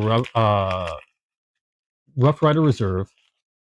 Now, it might not be as flashy in terms of steel, but we have all the same elements where it's a very slim profile. This one has a rear flipper, is a nested liner lock, and we've got G10 scales, I believe, done in red and black, which I think is freaking. I'm surprised Chasing Blades didn't want to keep this one because of the colors, but I just think it looks very striking. And then there's the pen-like pocket clip. Now you'll notice the pocket clip isn't very big, and I think it's meant to actually resemble more of a pen. So when it sits in that shirt, all you're seeing really is about yay much poking up above the shirt pocket. Now, the other interesting thing about this one is it's also a Damascus steel. Now, I'm not sure. I meant to dig around, and I completely forgot to. I'm not exactly sure what mix they use for their Damascus steel, but I have some questions about this one because it's really interesting to me. Now, I have no doubt that they use 440 as part of the mix and probably some other high carbon steel. And it looks absolutely gorgeous, and it's sharp. I tested it. It's sharp. But it's almost like it's a jacketed and not like a lot of other Damascus steels where it's Damascus maybe all the way through. Now, it very well could be, but it almost seems like it might be jacketed. And what I mean by that is you can see where the Damascus pattern sort of ends right before it gets to the edge. Normally, a fully Damascus steel, you'll see that Damascus pattern go all the way to the edge. And this one, it doesn't. And then when I move this over to the spine, now if I can get this to focus, there's a very clear dark line running down the middle of that spine. So I'm wondering if it's like one steel, maybe 440, with Damascus sort of like sandwiched around it, which is a possibility. I don't know. I've got to dig deeper on this because I think it's really, really cool. And no, I know a lot of other manufacturers do knives in this similar style. What they'll do is they'll have a steel that can hold an edge really well, or has, you know, whatever properties they want for the edge, and then they will jacket it in a different steel. I'm trying to remember others. I think North Mountain, if I'm naming it right, is one that does something similar to that. I know I've seen them in other manufacturers. I just can't remember off the top of my head. Yeah, kind of like a San Mai Damascus, something like that. You're right, something like that. I don't know. I'm not super knowledgeable in that. But I've seen them done with other blades, and I'm wondering if that's what they did with this, only because of the way the pattern looks, which to me just makes this even cooler. Now, if they didn't, they did it. If it's just regular Damascus, awesome. Either way, I'm happy with it. This thing looks really, really cool. Hey, Oscar, how you doing? This looks really cool, and again, super slim. Now, I've had this open before, so I know it's got a really good lockup with that nested, I call them a nested liner lock because they have a little pocket that it sort of fits in. With that liner lock, um, this is one of those few. They have a slight cutout on the scale, but kind of need my nail a little bit to undo that liner lock. Not that big of a deal. Very smooth action. Because it's such a light blade, you don't get that same snap that you would normally get with a lot of larger liner locks, but it is a very secure lock, which is nice. And again, a very thin pen-like uh, pocket clip that is, unfortunately, it's not reversible, but not a big deal. It's nice and flat. It would look, again, not too out of place in a shirt pocket of a business suit. It just looks like a fancy pen. And that pretty cool. I really thought this was a neat grab. I don't see too many like this. A lot of times, executive knives will have a more fancier steel. They'll look more like pens. But you know what? For the cost of this one, now this is interesting. And I don't want Chasing Blades to be mad at me. I got a really good price on this. And normally what'll happen is I'll see it. Chasing Blades has been really great on their pricing. They're super honest guys. And I'll normally get something from them at, just about retail. And sometimes, if I'm lucky, just under retail. They've been really awesome with that. But they're usually really on point with their retail pricing. You with Chasing Blades, I never have to really worry about, oh, did I lose my teeth on a knife? They're super honest, and one thing I love about them. But I was digging around because I was doing a video. I was working on recording a video. And so one thing that I do is I will start looking up more information on a knife. And the first thing that came up, hold on, I want to make sure I'm quoting this right. This was the RR, where's the number? That unedible candy. There's a number here. Now, it could be just this website, RRR 031. Okay. Now, the owners of Rough Rider are actually SMKW, Smoky Mountain Knife Works. They actually own, from what I understand, the rights to Rough Rider. They might own the names of a couple other companies as well, but Rough Rider is one of their more well-known brands. I forgot when they acquired that, but the first website that comes up, obviously, is Smoky Mountain Knife Works. Sorry, coffee sip. And it shocked me because I was going to go, I usually go on the websites to check and verify measurements and things like that. But the first thing that hit me was Smoky Mountain is selling the same knife for $63. And I'm like, I don't remember paying that amount. And then the next moment I thought, I was like, oh God, Chasing Blaze is going to be angry with me. But yeah, $63 on Smoky Mountain's website. And you know what? I haven't bothered to look anywhere else. Because I think what ended up happening is I saw that number. I was like, okay, wow. There we go. But let me see. Let me check a few others. This Knife Country was actually, Knife Country is a little less. Chicago. Okay, so this is interesting because they ain't you. Exactly, because they ain't you. Smoky Mountain Knife Works is not you. Okay, I am seeing them more in line with what Chasing Blades has on Chicago Knife Works, which interestingly enough doesn't ship from Chicago, which is really weird. But anyway, they're closer. Chasing Blades still kick their butt though. They're just under like $30. Yeah, Chasing Blades wants people to get good deals, and they're honest about their pricing. And again, there's very few. I remember when I went onto Whatnot, when I first went to Whatnot, I must have hopped on to so many different sellers. I bought stuff from so many different sellers. And then I got smarter and I started doing some research.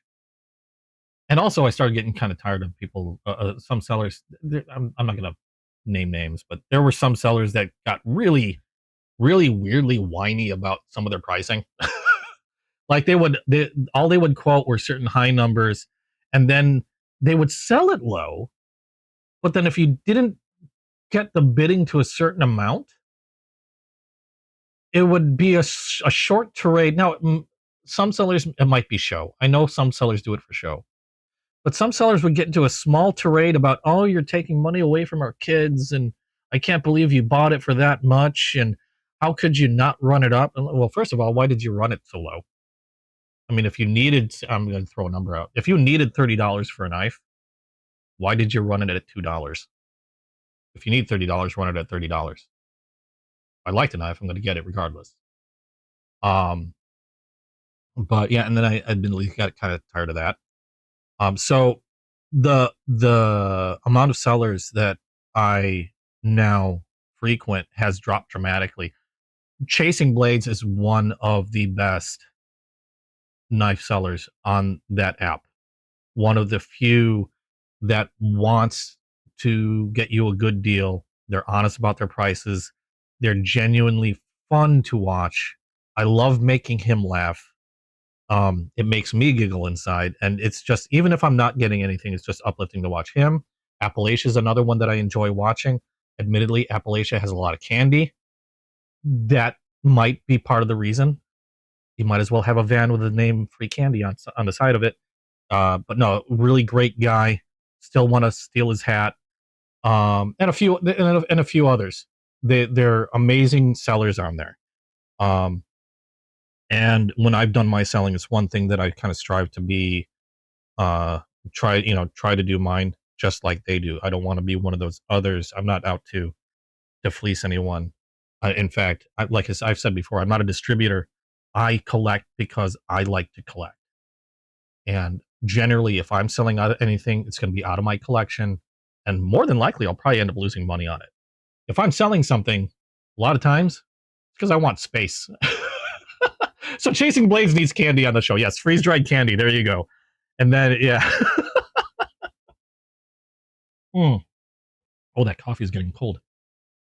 But, and not to say that there aren't other great sellers on there. There's a lot of sellers on there. But I will say, if you do get on Whatnot, do your research, attend a good number of shows. You'll find people that you like. You'll obviously find people you don't. But do your research, talk, ask questions. You get a real good idea of how people are, especially when you're asking questions.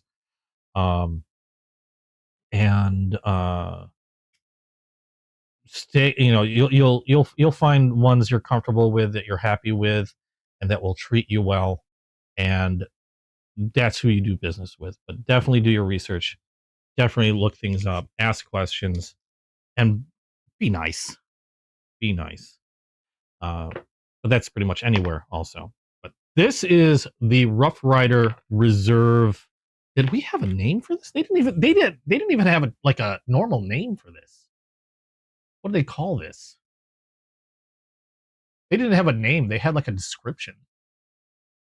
This was called the Rough Rider Reserve VG10 Damascus Liner Lock Folding Knife. Could have called it something. Given it a name. Or whatever. It's still cool. I love this thing. It's really, really neat. I've always wanted an executive style knife, and you couldn't ask for better. I mean, I'm sure obviously there's some that may have more advanced or nicer scales and stuff like that, but I think these look fantastic. It's nice and light. The Damascus blade is really cool, and I can't really complain. Nicely centered on there when closed. If this will focus, I kind of glossed over that. Really cool blade. and definitely one that's going to stay. I will. I'll puzzle that together again later. Anyway, that's that one. That one I opened up earlier.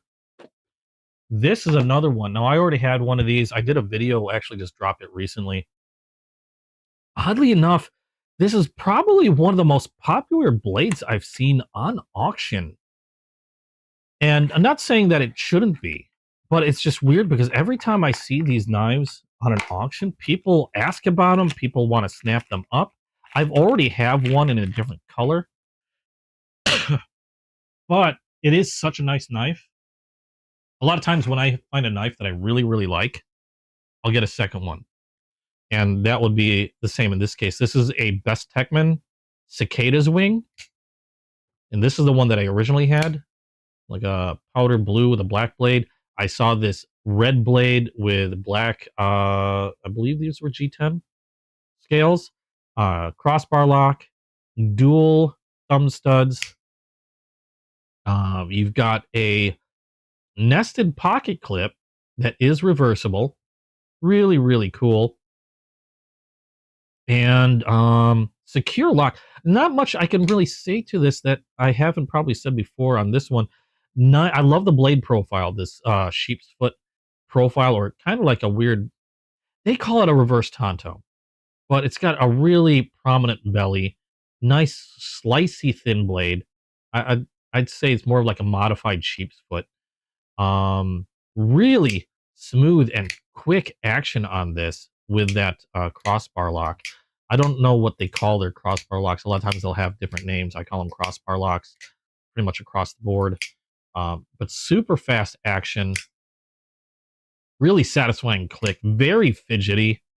This is one of those knives that, with this one at least, that I found anytime I had it out, it's one of those that I just enjoyed fiddling with. I'd catch myself just doing this to the point of where my girlfriend is yelling, "Will you quit doing that already?" It's just a super fidgety knife. Really sharp blade on these guys. They finish these edges really nicely. And it's just a good all-around knife. Really light. The utility of this blade shape, the reason why it's one of my favorites is it's a great utility blade shape for chopping, cutting, slicing. You've got the point of this knife is just a little lower in the midline. So when you're doing draw cuts, you can place a finger there. It's really easy to use. You get a nice amount of control. You don't really have a finger. You got a nice, generous sharpening choil there, and a nice grip. And again, like I said before, nice and light, making it really easy to carry. And crossbar locks have always been really, really secure locking mechanisms. Just a really good all-around knife. I don't know if I can reverse flick this. I'm never really good at reverse flicking thumb studs. I see people do it all the time, but I can't do it. But really nice knife. I had to get a second one. Saw the red and black, thought it looked really cool. I might have made Chasing Blades a little upset because I know these are his favorite colors. But I don't think they're brothers that run Chasing Blades, and one brother doesn't like to have him keep things in a personal collection if he can help it. He likes to keep them in inventory. So hey, they put it out. I wanted it. Really cool blade though. Really awesome knife. Yeah, these are probably the most popular knives I've ever seen on Whatnot. And it got to a point of where I had to figure out why, and that's when I picked this one up. And then once I got that in hand, I finally understood, because these are not expensive knives. They're not very expensive at all. I can't remember the pricing. I'd like to say roundabouts $50, if not a little less. I think. You know, I'm not gonna guess too much because I know I'm gonna be so wrong. Let me just look it up. Best Techman in the Cicadas Wing. Right on their website themselves, they're saying, yeah, okay, like $50. Well, depending on the materials, I think majority are going to be like $50 or just under. They do have a different one. Yeah, 40 to $55. There's one that's a little bit more expensive, but it's because it utilizes Ultim scales as opposed to uh, the G10 scales that are here. It uses Ultim scales, kind of see through a pink blade, really kind of neat. And if nobody snaps that up soon, I just might have a third one of these. I don't know. We'll see. But they do have quite a few different colors. Like I said, the Ultims being a little bit more expensive. They're 10 CR15 MOV blades. So stainless steel blades. They call it a B-lock. Okay, that's short for bar lock. But they call this a B-lock and different. Ooh, they even have one with resin scales that looks pretty fancy. Darn it! I don't need a third. Chasing blades. Don't get any of the fancy looking multicolored ones. I'm gonna be in trouble. And I'm talking about the scales. They have one with they have resin scales, a little bit more expensive than these, but they look like almost like a blue camo or a, I don't know. They're multicolored scales. They just look really kind of neat. One with some with naked blades. I actually do prefer naked blades, but and what I mean by naked blades are uncoated blades. I tend to prefer the look of naked blades, but I don't know, the color on these just looked really striking. Oh yeah, chasing blades hurt. He's gonna wave those in front of my face. There goes more money. But yeah, the multitude of colors on these, and like I said, I can see why these were very popular because inexpensive, really nice knives. I don't know what else I can say about them other than they'll do what they need to do. You got plenty of colors, really fidgety, fun to fidget with, and it's just all around good blade. And the 10CR15 MOV, good steel, good stainless steel, a lot less to worry about in terms of corrosion. I could always buy one, then give you the red and black.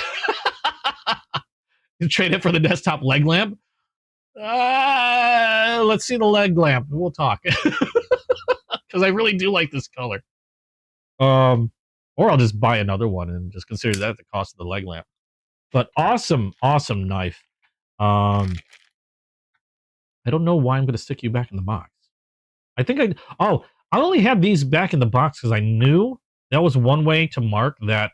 Oh, I haven't showed this on the live yet. Now you're staying out. You're going in the case. You are going in the collection case because you're pretty, and I like it, and I'm running out of room in my collection case. Yipes! I have these collection cases. I know I've shown them before, but I have to buy more. The big one I have is this guy. I might as well show this off now. This is my big one, Casematics. This holds like 56. Hold on. I've got a lot of stuff here. This holds like 56 knives. And you can see that this one, I've been doing some rearranging. And on this one, I have... Uh-oh. On this one, I'm missing a knife. Where did you run off to? Oh, there you are. No, you're not. Ah! Where'd it go?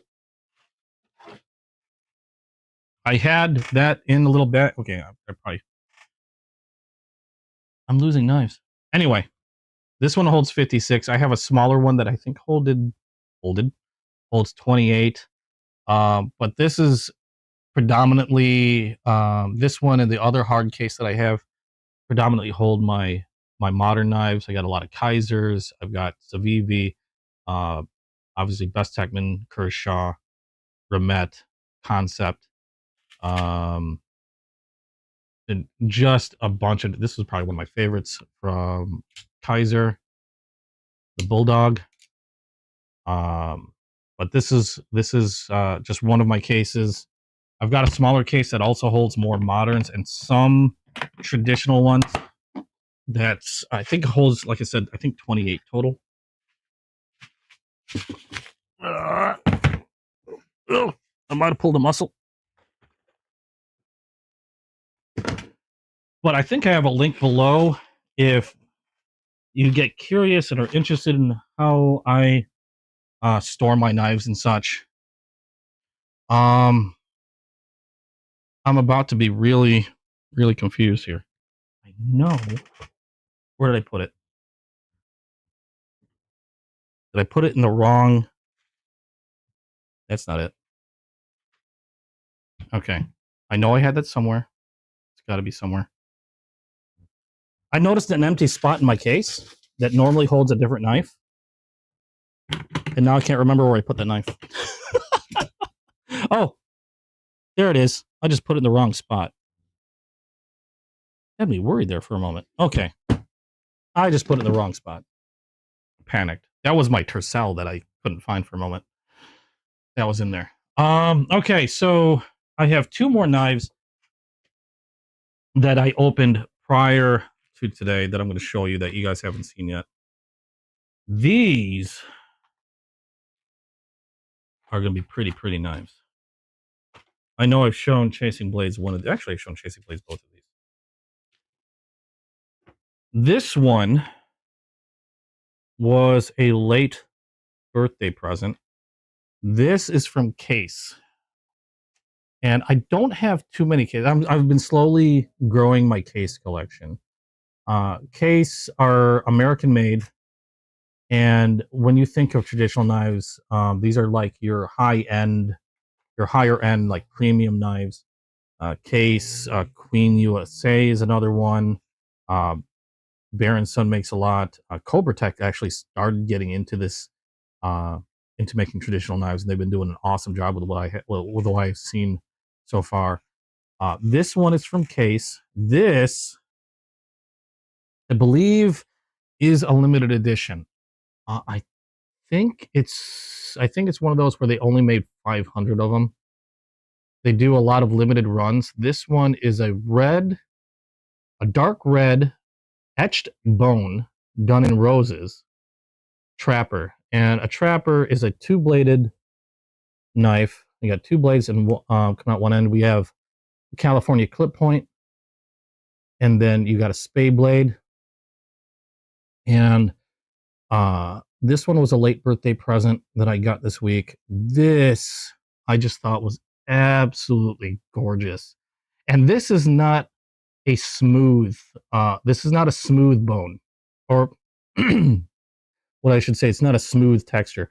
This is an etched. I only have one other that's etched like this, and I can show that to you guys in a little bit. I might have to dig in my closet.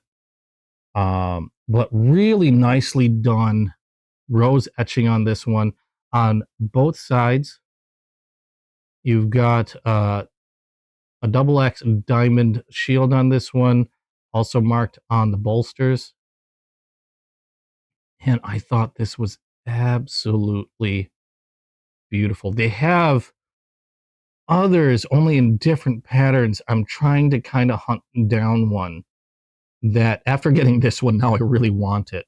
But there's another one called an ultraviolet, etched similarly. You can feel each individual leaf, each rose petal. But they have another one that's done in what they call ultraviolet, which means it's a deep purple. That's a muskrat, which I know is going to get Chasing Blades' attention, because I know he likes muskrats. But it's a muskrat done similarly, just a deep, like blue, a deep blue purple color. But absolutely gorgeous. This is going to be one of those where this ain't going anywhere. This is one of the reasons why I need to find myself a good display. Oh, have fun with dinner. Thanks for coming by, Caboose. This is going to be one of those that that's one of the reasons why I'm looking for a nice display case, because this is one of those that are going to sit there and just look pretty. I like the fact that you can use it if I really needed to. This has got a good snap to it too. But I don't want anything to happen to this bone. Before I used to collect stuff, I like to collect things generally that I'm capable of using. And this is still the same case. Still capable of using it. Too pretty to do so. But absolutely gorgeous on this one. I'll dig around and get the other one that, because I only have one other that's etched like this. Again, it's not smooth. You can see, if it'll focus, where, I mean, they do cut into the bone, and this is bone that they've dyed. You can see just the barest hint of milk where the dye doesn't take fully, but it's just very faint. They did a really good dye job on these. I think they meant to. I think they're trying to make it so that there really wasn't any milk coming through on these, on this bone. But I can see why, because of the etched design. But really nicely done, absolutely gorgeous. That was an awesome, awesome late birthday present. And now I want the ultraviolet one. Even though the muskrat isn't a pattern that, I'm not saying I don't like the muskrat pattern. It's just, like I said, I'm trying to concentrate on certain patterns like trappers like this one. But because of the look of this one, and the ultraviolet doesn't come in the trapper. I think the ultraviolet, which is the purple, like I said, the purple one, done the same type of etching, I think only comes in a muskrat, a baby dock, and a rustlock version. I don't think they come in any other version. I think they used to come in a trapper, but I haven't been able to find it in a trapper. Maybe it might have been one that used to come in a trapper and then they just all done disappeared. I don't know. But I have seen the muskrats, I have seen the rustlocks, and I have seen the baby docks. All done the same way. Same etching. Beautiful, beautiful knife. And now I'm kind of wanting to dig around for that other etched one. I'll do that after. I got one more knife to show you. This one also made by Case. This one is kind of a present to myself. Well, all these are presents to myself when I buy them. Of course, they're presents to myself. What else am I buying these for? This one is also from Case, and this is one of the few that I've got that are actually like labeled a collector's item. This, you'll see, nice big, I don't know what kind of texturing they call this, like an alligator style case, like clamshell, handcrafted knives since 1889. W.R. Case and Sons Cutlery. Now, reason for this one is I have a thing for zombies. I used to be deathly afraid of zombies when I was really young, and I overcame that fear, and now I can't get enough of like zombie movies and zombie things. I just think it's like when COVID came around, and I know there was a few that would joke about it, like we were all waiting for this to be the first zombie apocalypse, and we were also severely disappointed when it didn't turn out to be the first zombie apocalypse. But still have this thing for zombie movies, and regardless of how corny they are, and even some zombie equipment. Now I don't really have a lot of zombie equipment, but I couldn't stay away from this one when I saw it. And this, we've got a certificate of authenticity from Case. Let's see what that looks like. Certificate of authenticity verifies that the commemorative set that you've purchased is an officially licensed commemorative edition collectible produced with a genuine W.R. Case and Sons knife. Each case knife is carefully crafted by the skilled hands of American craftsmen.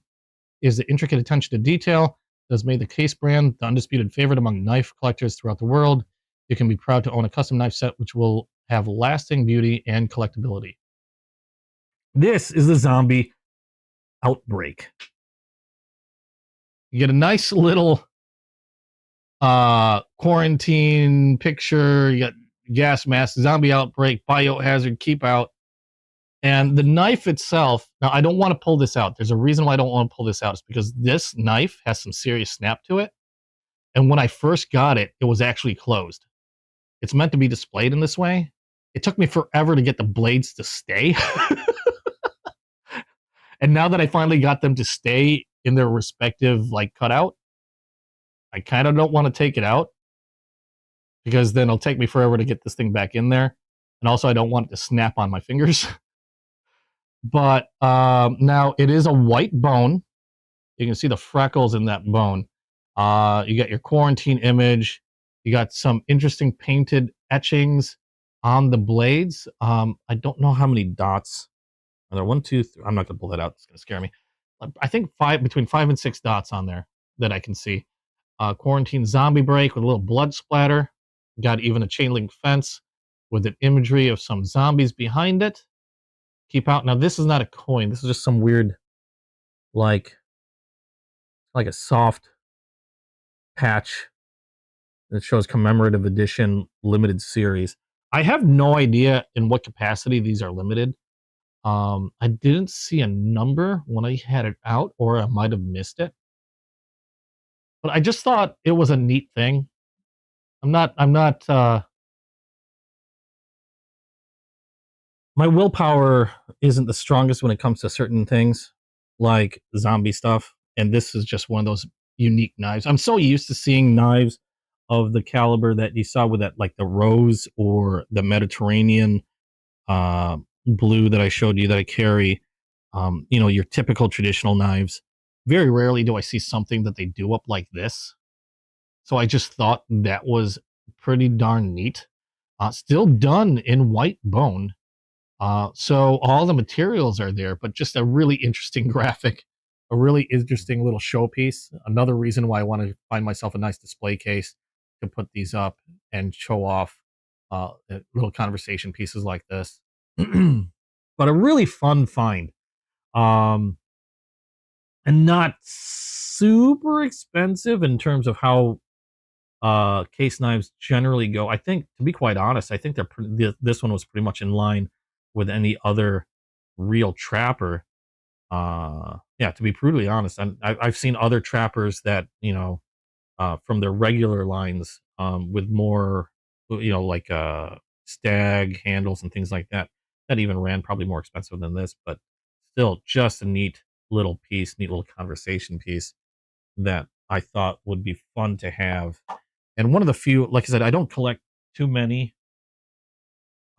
just as showpieces, but this one definitely, and this one will stay in there. The rose will probably also stay in a display of some sort as soon as I can figure something out.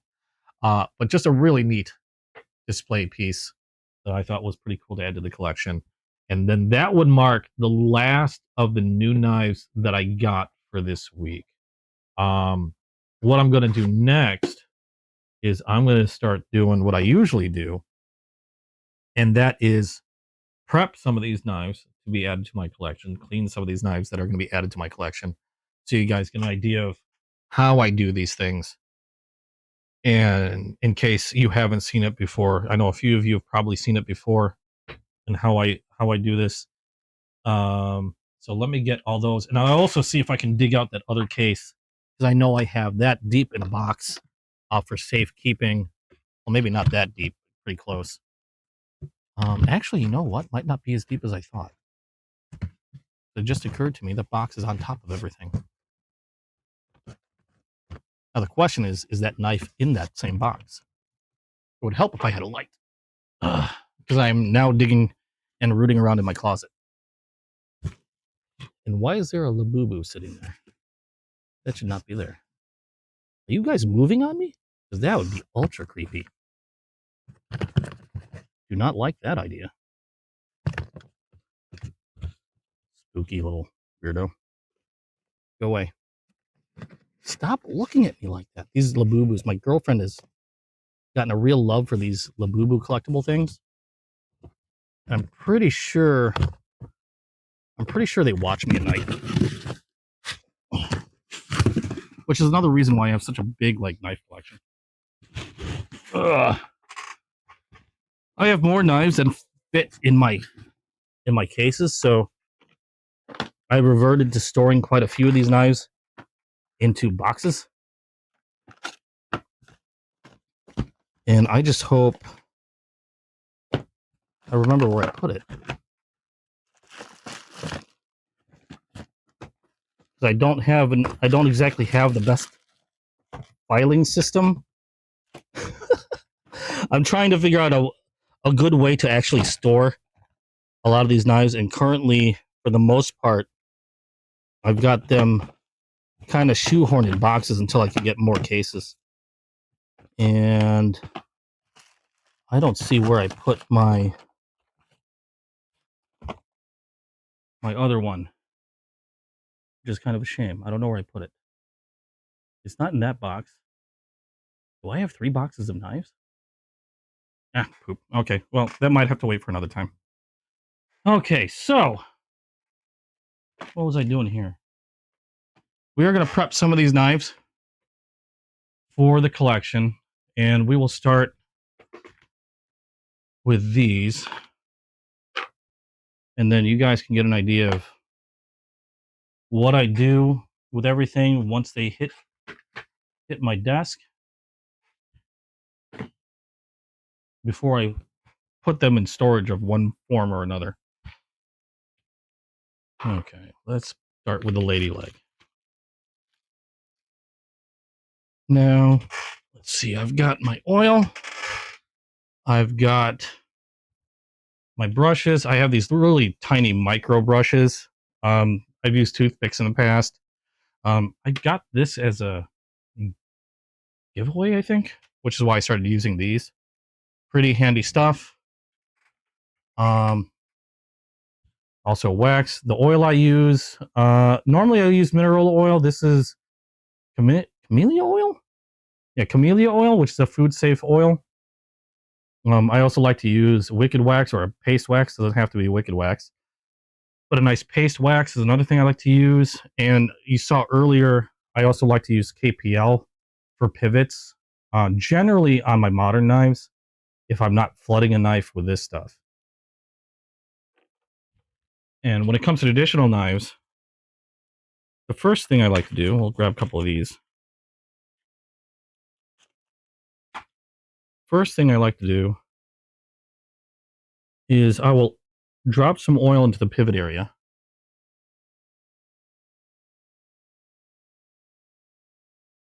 And let that run a little bit. Then I'll take either a toothpick or in this case, this micro brush. And then I'll just scrub the oil around in that area, remove any like black or otherwise material that I see anywhere in that pivot area. A lot of knives, especially case knives, do a really good job of sending their knives out nice and clean. But you'll almost always still find a little bit of like leftover, I don't know, like stuff left over from machining that doesn't quite get cleaned out. So even with my case knives, I'll do the same thing. I'll run brushes around the pivot, flood them with oil, and you'll see what I mean by flood. That's why I put the cloth down. So once I've got everything out that I can see in the pivot area, I'll go ahead and open this up. I appreciate it. I don't have enough support. Oh, have a good one, Chasing Blades. Thank you so much. Hope to see you again soon. I'm sure I will. I got more money to spend, which I don't think you'll argue about. I don't have enough viewers for a super chat, admittedly, Oscar, but thank you very much. I appreciate the thought. I actually run another video game channel.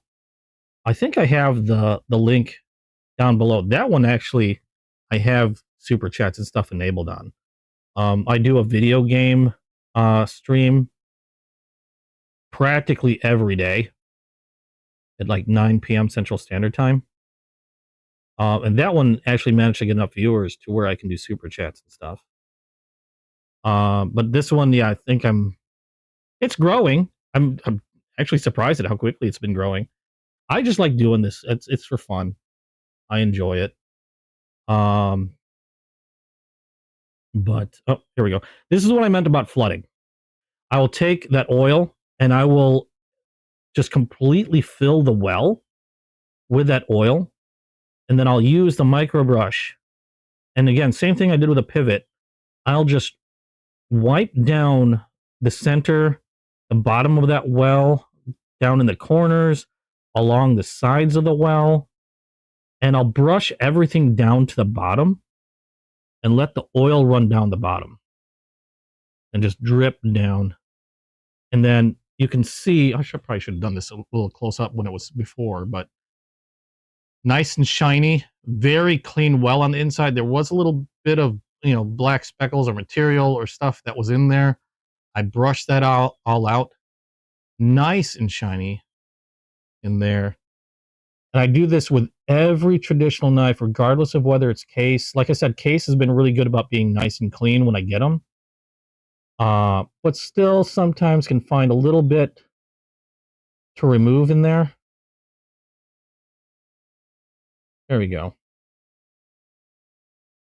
And not only does this, obviously I'm removing dirt and other machine particles that are in there, but it keeps everything in there nice and lubricated and helps protect it from corrosion. I mean, now they do use a stainless steel, but even stainless steel, if left neglected, will eventually start to corrode. So it's always a good idea regardless to make sure that they're lightly oiled. It keeps everything running smoothly, nice and clean, nice and shiny in there. And that's exactly how I like to have that well look. And then sometimes the oil will run through the back because that is a spring. So there is some space back there. So then I'll just take another rag and then make sure I wipe that all down. You just got some KPL micro brushes. Those things are handy. I used to use, now, granted, these things can be pricey. Okay, and I don't expect you, like, you have to get these in order to clean your knives. They can, I mean, it's another expense. I like them because I happen to get, I think I got these as a giveaway.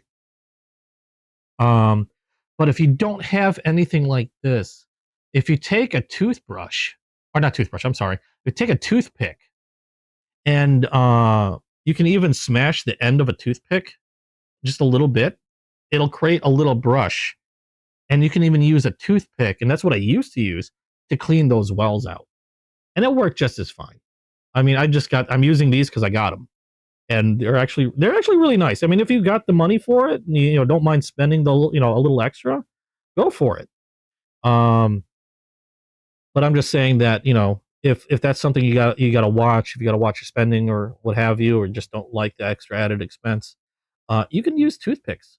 And this one I know is a little bit more expensive in terms of cost, this camellia oil. Get mineral oil. Works just as fine.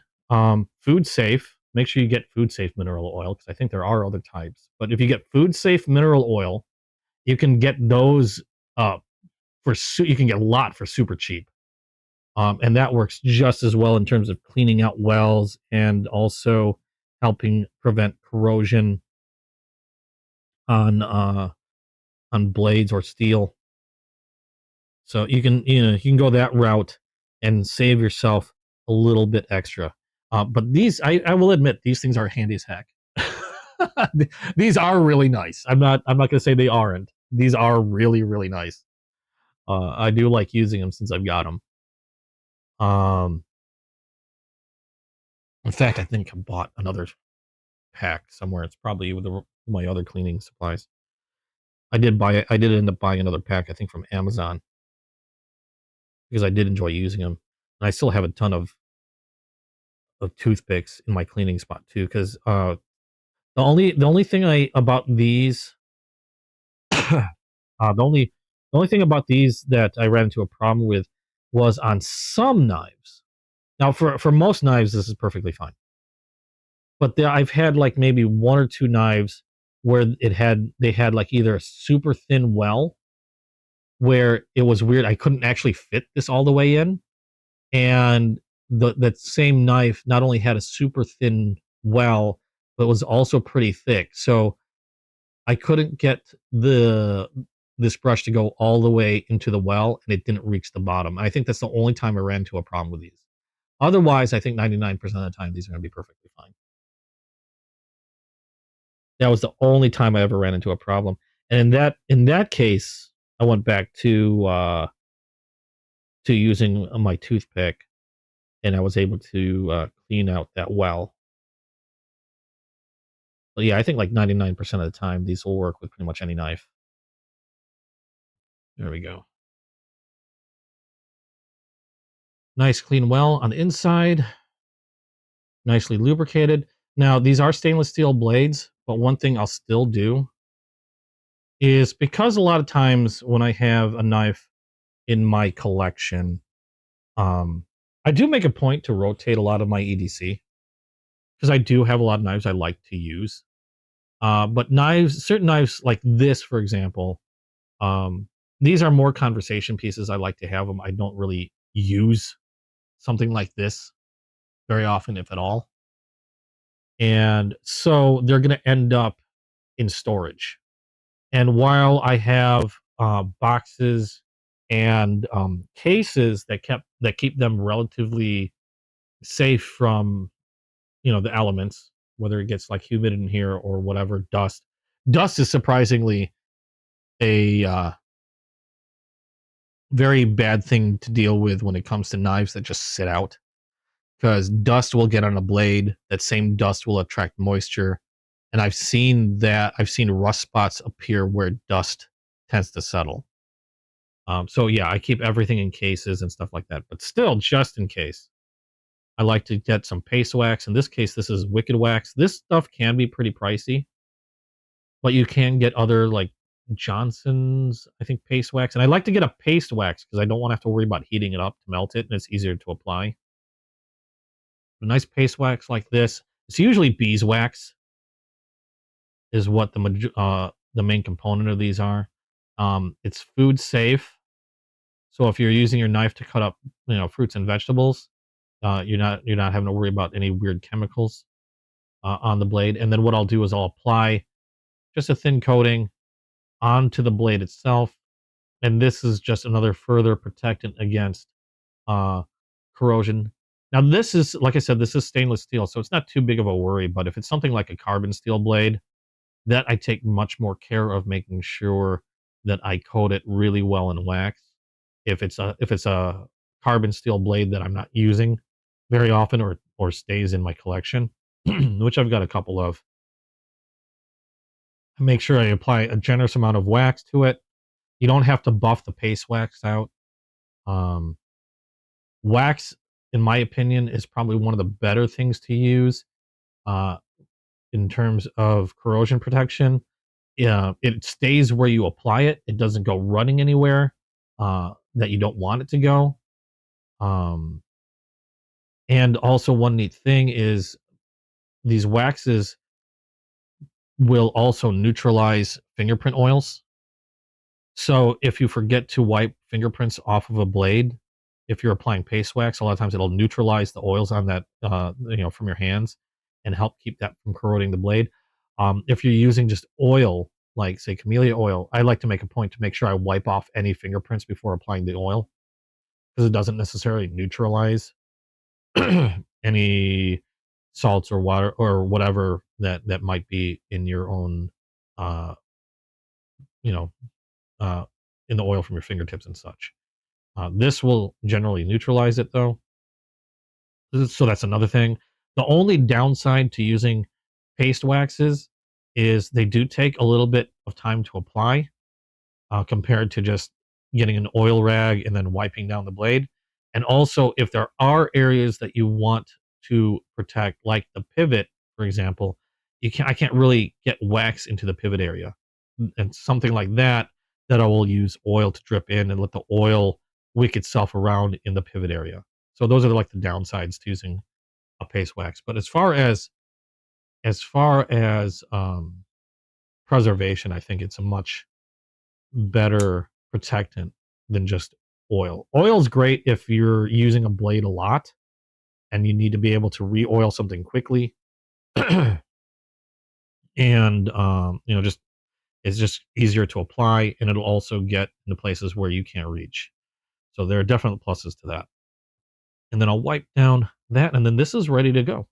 Unfortunately, I don't have a place specifically for my lady's legs, so I'm still working on a case or display for these. So this is going to go back into the box. just as I have it done.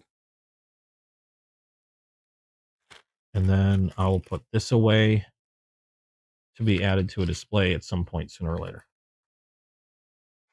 I really wish I knew what I did with my other case knife that was etched. I know it's in one of these boxes. I just can't remember which box. I have so many. Here, I'm gonna give you an idea. If I don't have a hard case, I have a box, and this is just one of like 3 until I can get proper storage for them. Now let's work on this one. This one felt a bit gritty, but I have a feeling it's because the well inside and the pivot area was a little on the dirtier side. So let's see if we can't improve that with what I've been doing.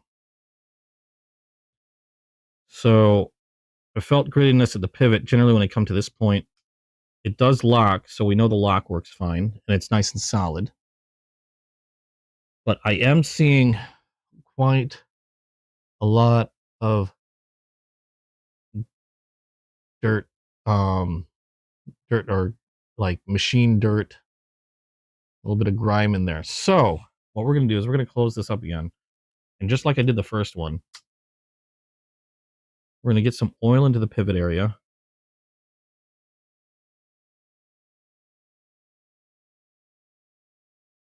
And I'm going to get a new brush. And I'm going to brush that up real good. Now, this is all stuff I learned, like chasing blades. He's also not only just a great seller, but he's very good with teaching moments. And I've learned a lot from him especially in regards to traditional knives and like how he cares for his knives. And that's where I picked up a lot of how I care for my knives. And I don't profess to be any type of expert on any of this. This is all stuff that I've learned and am happy to share that works for me so far. It's been working really well. But I don't profess to be like an expert in any of this stuff. I've been collecting for a very long time, but I'm always learning stuff every day, learning something new. And I'm happy to do so. And this is another reason why I started doing this live and this channel is to share what I've learned and to hopefully learn a lot more from other people that have been doing this, if not just as long, but longer. Okay, there we go. So you can see a lot of the dirt that was in that area on that tang is now cleaned off. Now, this is not dirt per se. That's just a part of looks like the spring that hasn't been filed down perfectly flat. Not a problem. I've seen a lot like that. But I've got a lot, if not all, the dirt out of that area. You can see the brush is now gray. So once we've got that cleared up, let's open the blade and we'll work on the rest of the well. I can still feel that grit. So we're going to flood the heck out of this. And we're going to be pouring oil down this entire well until it's almost swimming in it. And I'm surprised at how long this bottle's been lasting me. I've used this for quite a few knives, cleaning out quite a few traditional knives, and I'm surprised I still have so much oil left in this bottle. Now, it's really weird. This is not running all the way down. It's hitting the spring and then leaks out the back. So I'm going to have to add more oil towards the bottom. There we go. And then we can go about with... I saw a lot of the dirt actually wash away from the blade as I was pouring oil down. So that's good. And then we'll continue to wipe or brush the inside of this well till all that oil runs down. Now this might be one of those. No, my brush is reaching. I thought my brush wasn't going to reach the bottom, like I said before, that one other knife, but it's fine. Okay, so brush that all out. I also make a point to brush the sides. I had this old timer that I actually did last night that I cleaned out, and the amount of you can see where some companies take a lot greater care uh, of their knives before they get sent out, because that old timer that I was cleaning out had a lot of like copper or brass burrs that were still left in the well that I ended up having to. I would take a brush and then bend them back and forth until they would flake off or break off. And that's stuff that could, easily lock up in the pivot area if it breaks off near there, or depending on how big of a chunk it is, it can scratch the blade as the blade's being open and closed, leaving you with a bunch of marks that you may not want. Thankfully, it was an inexpensive knife, so a knife that would be used quite extensively for just I like to call it grunt work, opening boxes, cutting wires and things like that. Just a bunch of dirty work, I guess. So it wasn't that big of a concern. It wasn't like a high price thing. There we go. Okay, that looks pretty good. So we'll draw out the excess oil. It doesn't take too long to do these, and in my opinion, very well worth the time. So I don't run into issues later on with a knife, especially with a knife that I really, really like. Now, these weren't very expensive knives, but because I like all my knives to work and work well, it's time well worth spent to do even on the lesser expensive stuff. Because it might be a pretty knife to me, but time comes that I might have the knife out and I need to use it for something immediately. I want it to work. I don't want to have to worry about the knife, you know, not doing what I need it to do when I need to do it.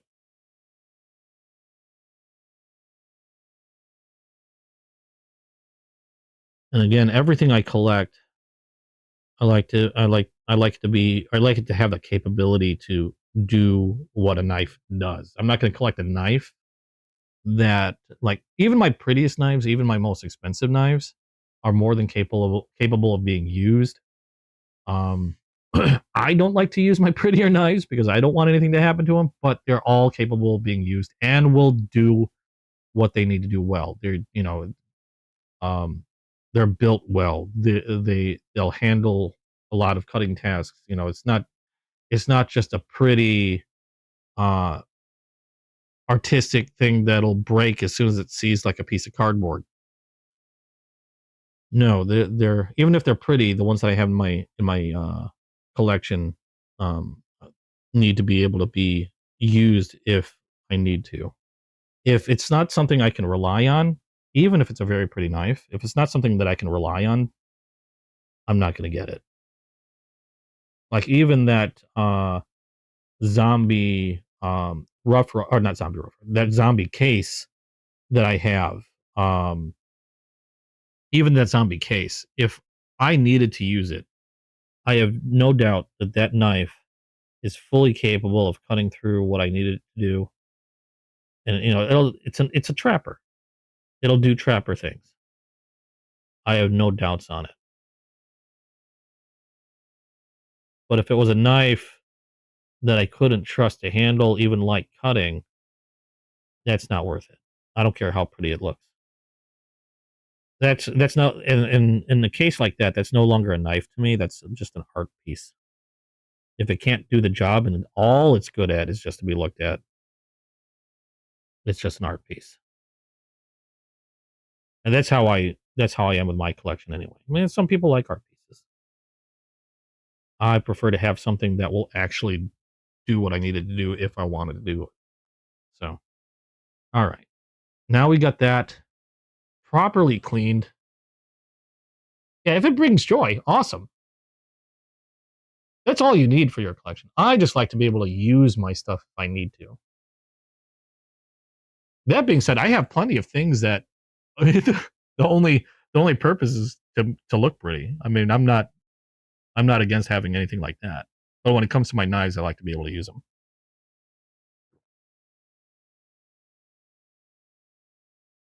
Even though some of my knives I probably won't, just because they're so pretty to me.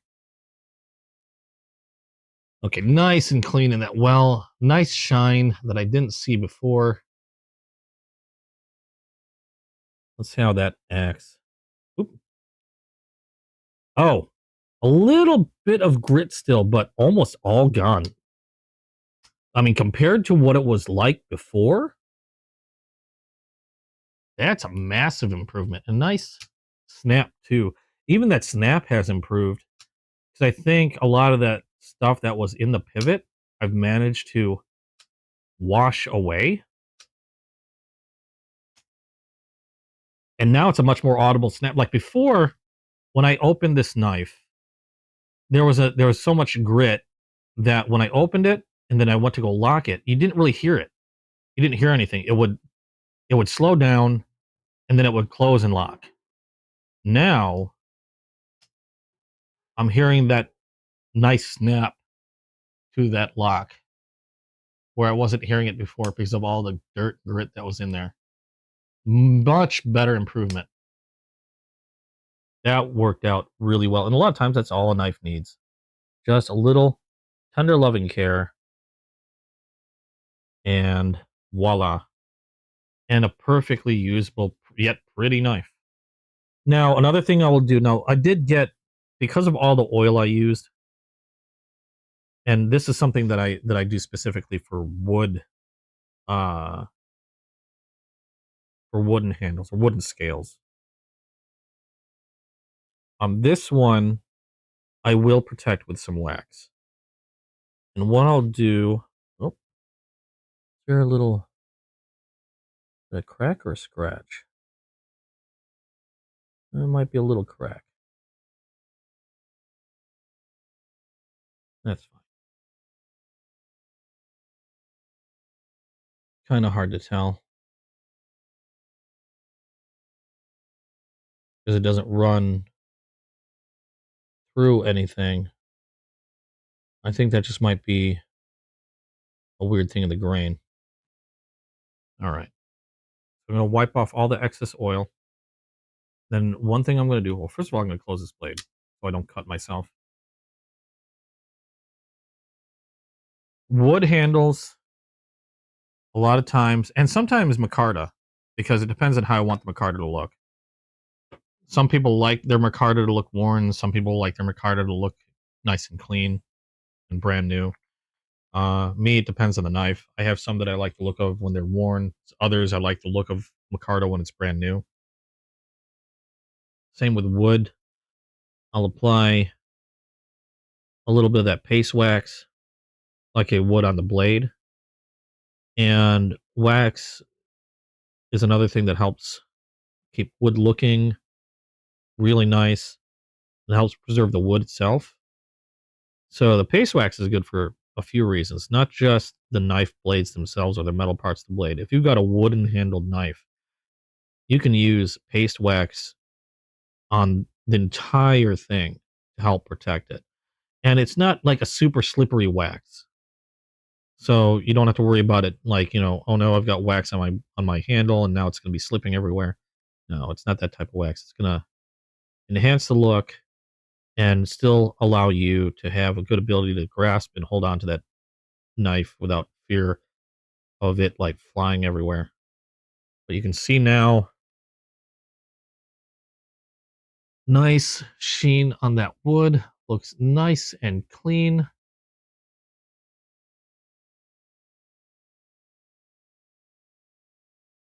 And then I'll make sure to get it on the bolster since I can use this wax to preserve the entire knife. Make sure I get it on the bolsters. Just a thin layer. Doesn't have to be caked.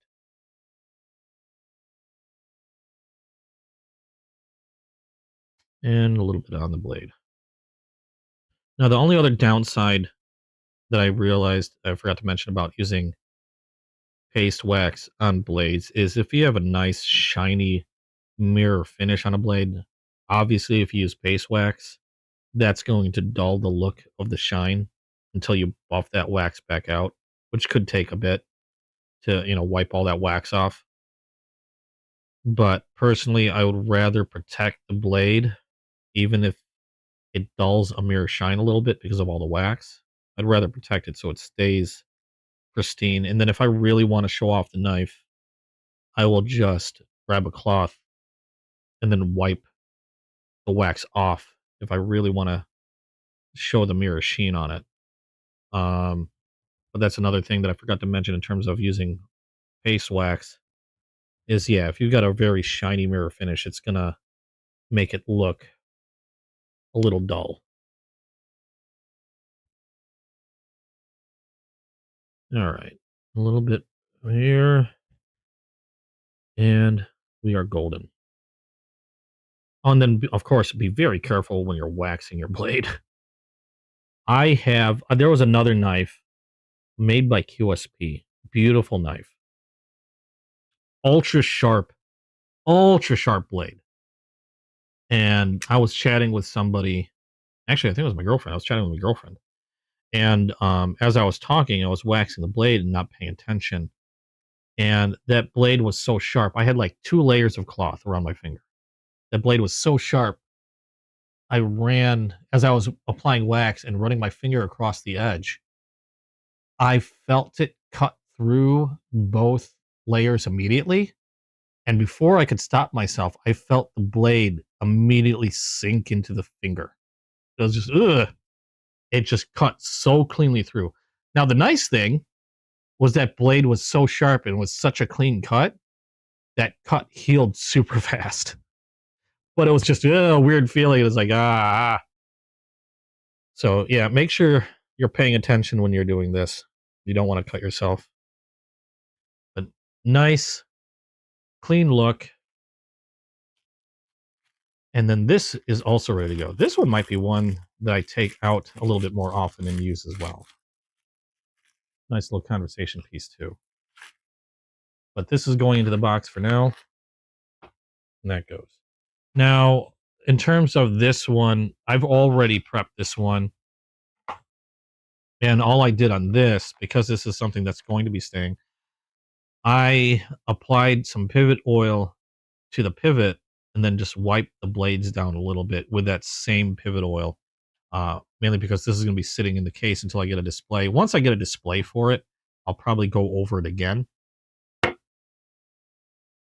And I did the same thing already with the other case, the rose case. I already did that. This one, I think I forgot to do this one. So we're just going to go over. Now, this one being a modern doesn't really need a whole lot. There's no weld to clean. On this one, all I'm going to do is some KPL, knife pivot lube. I'm going to put a drop on either side of the pivot. That's all it needs. Open it up, and what I'll do is I'll unlock it and then just work that oil into the pivot. There we go. Especially since this one runs on bushings or washers. Again, to cut down on any premature wear in that pivot area, I would like to make sure that I get a decent amount of oil in there. I don't want it running down everywhere. You just need a little bit, just like I said, a drop on either side of the blade, and then you're generally good to go. And I could already feel the smoothness improve a little bit now that I got some oil worked in on there. Comes out nice and quick. Now it's again a very light blade, so you don't get that really loud snap you'll hear from a lot of like other liner locks. So let's see, but it does lock up really nice and secure. And then what I'll do, because this is Damascus, and most of the times Damascus steel blades are going to be a mix of high carbon and stainless steel. That means they need some care. Otherwise, they could rust up. So we will wax that blade as well with some paste wax. Don't need a lot. Just enough to cover the blade. And you'll also see that the way I apply the wax, and I go at an angle away from the edge. Just another way of keeping my fingers from getting sliced up. Then I'll very slowly and carefully. This is how I cut my finger before when I wasn't paying attention. I'll just make sure I slowly and carefully run my finger over the side of that edge. Make sure the wax is all along it. Make sure they get the back and the other side. I'm very meticulous. I know some people would probably call this overkill. It's like, dude, you've got some stainless steel blades. You don't have to put wax in all of them. And I understand that. I would prefer to form a habit in line with maintaining my knives. And in order to maintain a habit like that, what I see as a good habit, protecting my knives against corrosion. In order to maintain that habit, I do it on every knife that I own, regardless of whether it's stainless steel or not. Even if I had something like, say, Magna Cut, like I've waxed my Magna Cut blades, and those are really good. Those have a really good, or they have really good anti-corrosive properties to that steel. Even if I had an LC200N, which is like practically impervious to rust, I'd still probably wax the blade just to keep in line with my habit of making sure my blades are well maintained, if nothing more.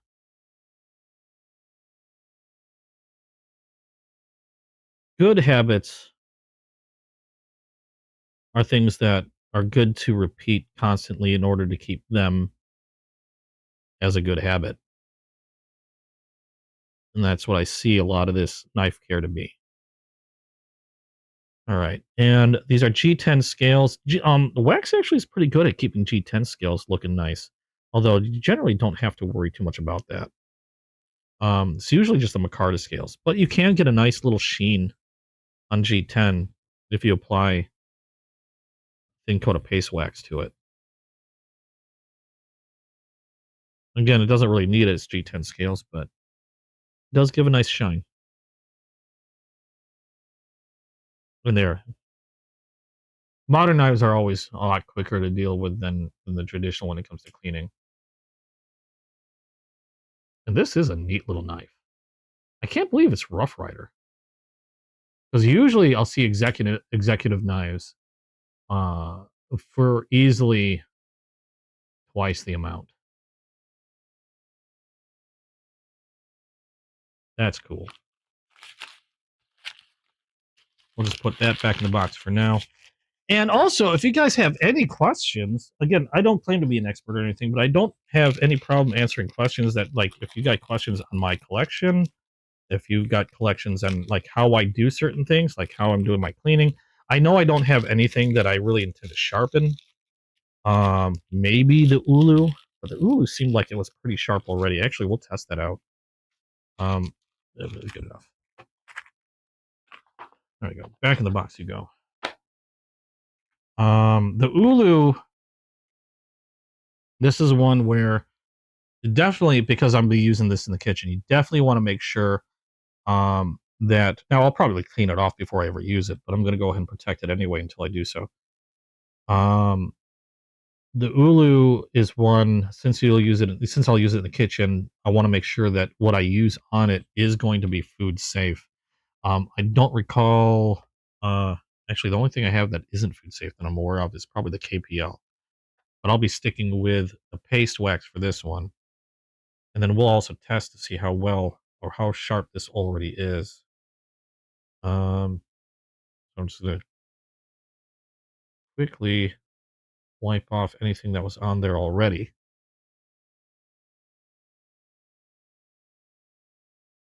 Here we go. Oh, nice ting. Now, I don't know what kind of steel they use for this. My guess is, again, because it's Rough Rider. I don't know if did we look this up? It's probably 440. More than likely 440 steel. And there seems to be a lot of dried, what appears to be a lot of dried oil on this. So what I'm going to do, okay, yeah, that's starting to come off. Ooh, felt that. Almost cut my finger.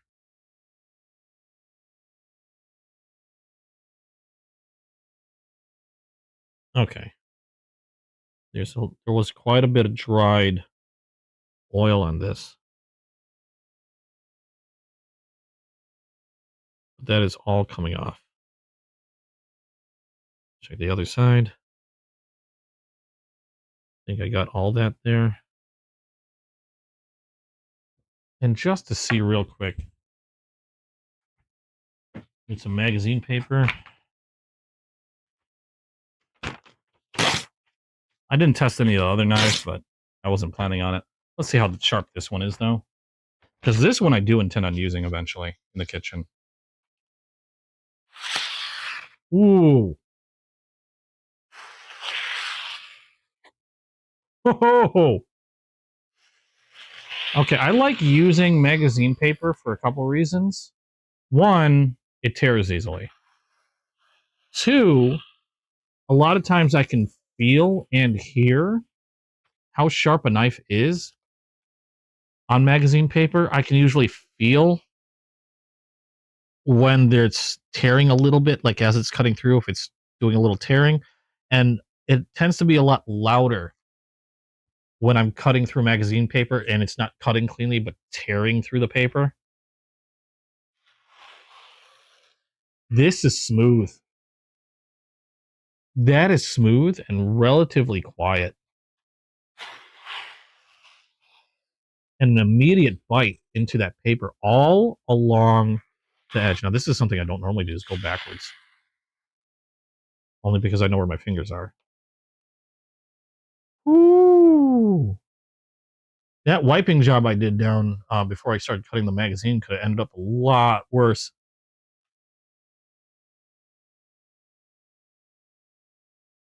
Oh, yeah, it could have. This did not have any tears in it before. Gonna have to be careful about this little guy. I don't think that's gonna need any sharpening.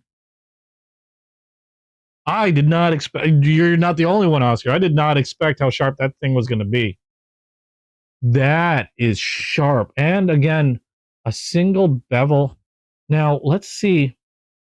Another thing I like about using magazine paper is if there's any like dull spots or any like burrs on the edge, a lot of times I'll see paper stuck to the edge of the blade.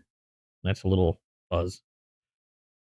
I am not seeing any paper stuck on that edge whatsoever. I am seeing a shiny spot like right there, which looks like a slightly rolled edge. The funny thing is it's still cut through that paper without any issue. And that is the only shiny spot I am seeing along that edge. Like right, I don't know if I can get to show. Okay, right there. See a shiny spot. And the reason why it shines like that is it's reflecting light back up from that spot, meaning that's the one spot on this blade that is slightly duller than the rest of the edge.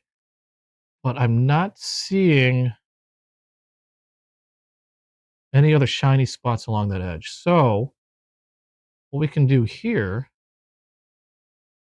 is I can see about fixing that. Why we can do that now. Why not do that while I'm on live? Now, normally, the first thing I do is this is the sharpener I use more often than not. It's a work sharp. It's small. It's compact. It's easy to toss in a bag. And I've got lots of different types of sharpening surfaces. I got diamond, like coarse. I've got fine. I've got coarse ceramic, fine ceramic, and I even have a leather strop.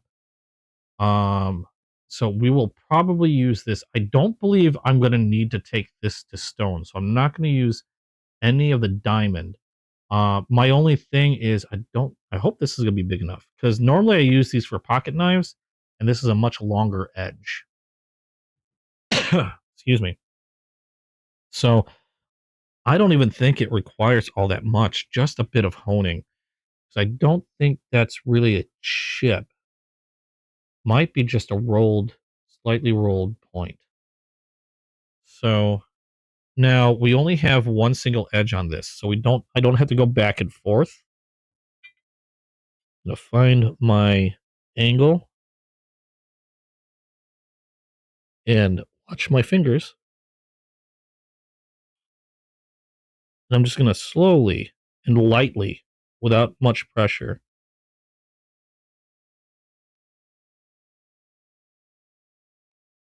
like literally just the weight of the blade. I want to see how that reacts. Let's see if I can go back this way. Might be easier if I was holding it the other way. Okay, that actually seemed to thin out that flat point. So we're going to start on this side. Make sure I've got a good edge or good angle.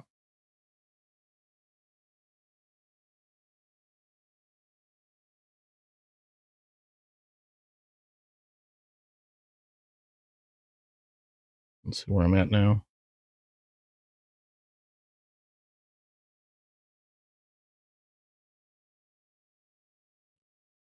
Okay.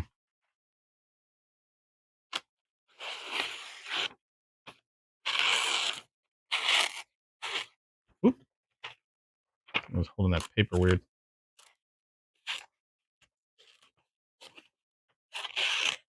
Darn it.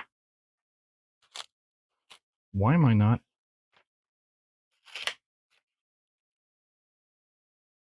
Okay, yeah. It's still a little. I'm purposely trying to catch that dull spot, and I was still I was actually catching it.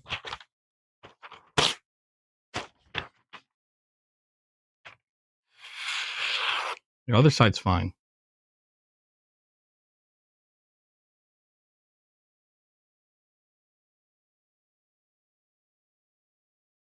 Let's do this. I'm going to strop this lightly because I did manage to flatten it out a little bit. Now, I don't normally work a lot with ulus, so this is admittedly a little awkward for me. It's not my typical pocket knife shape that I'm working with. And let's make sure I don't have any burrs on the other side. Actually, that worked out better doing it that way.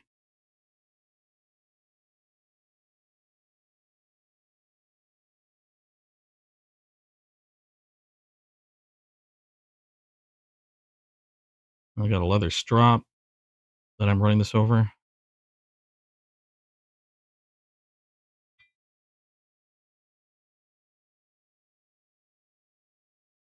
Probably not using the best hand control, but not using any pressure really. No burrs.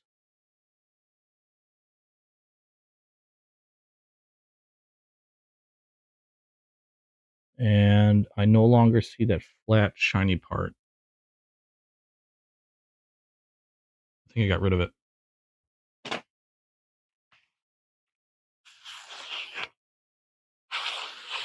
Sharp as ever. That's impressive. This is going to be great in the kitchen. I can already tell. This is going to be awesome. Okay, so cleaned off that one flat part. Oh, I still see a little bit. Okay, just a little glint. But otherwise, that's actually pretty darn good. The rest of this blade is sharp as all get out. It's almost scary sharp. But I am seeing a little bit. It's going to bug the heck out of me.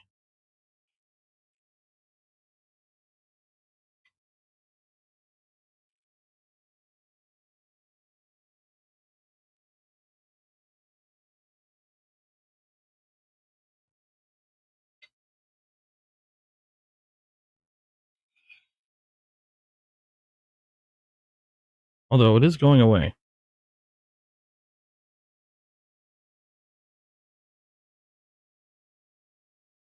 Yeah, it gets smaller with every passing.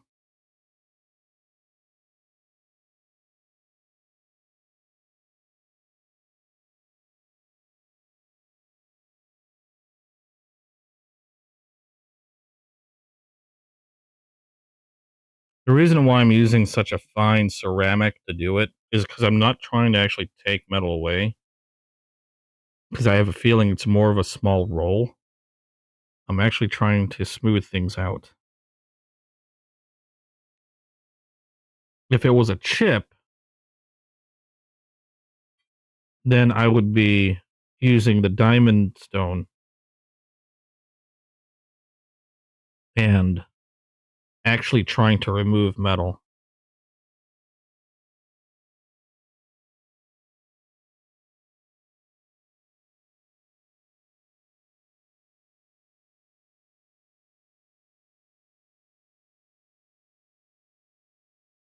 Which I'm not in this case.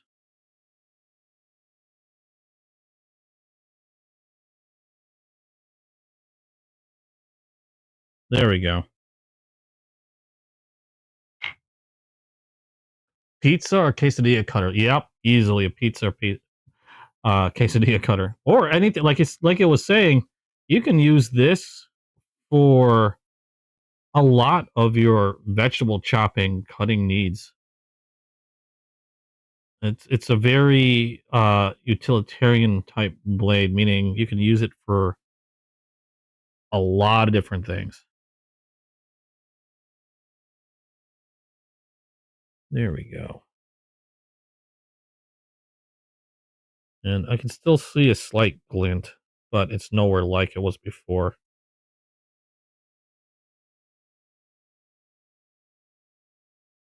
I don't think that's going to be an issue at all. I'll probably work on it a little bit more. I was just trying to get rid of it without having to like get rid of any steel. Just trying to like flatten that out. Probably could use a little bit more work. Really interesting though. Super, ooh, careful. Super sharp blade. That surprised the heck out of me. And a nice stand. Huh. There we go. And then this one, I think, didn't I already oil this blade? I think I did. Yeah, I already oiled this one. I'll probably add some wax to it. Let me move this out. It's gonna make me nervous. If this thing tips over, it's gonna take off a foot. Oh God, where am I gonna put you? What did I do with the box? Oh, there it is. All right, I will. Yeah, reach. I will put you in here for now. Before I hurt myself. And I don't have to find the box. I'm just going to lay it in there and that should be perfectly fine. Because I plan on putting that in the kitchen. Ooh, excuse me. Now, I think I did oil this blade. I'll probably apply just a little bit of wax. And I think we're going to be good to go. So, did you guys have any questions on anything you saw? What was your favorite that you've seen out of the ones you've seen today? A lot of times, I like to pick a favorite. The last few times, I think I might have forgotten to. But in terms of like every blade that you've seen today that I've shown you, what would you say is your favorite? I have a hard time picking favorites. And like I said, the reason being is because if I buy a knife, I'm trying to find something that I know I'm going to like. I very rarely blindly buy a knife. So nearly everything in my collection, I can easily say is a favorite. Now, do I have favorites out of that collection? Do I have a favorite out of my favorites? Yeah.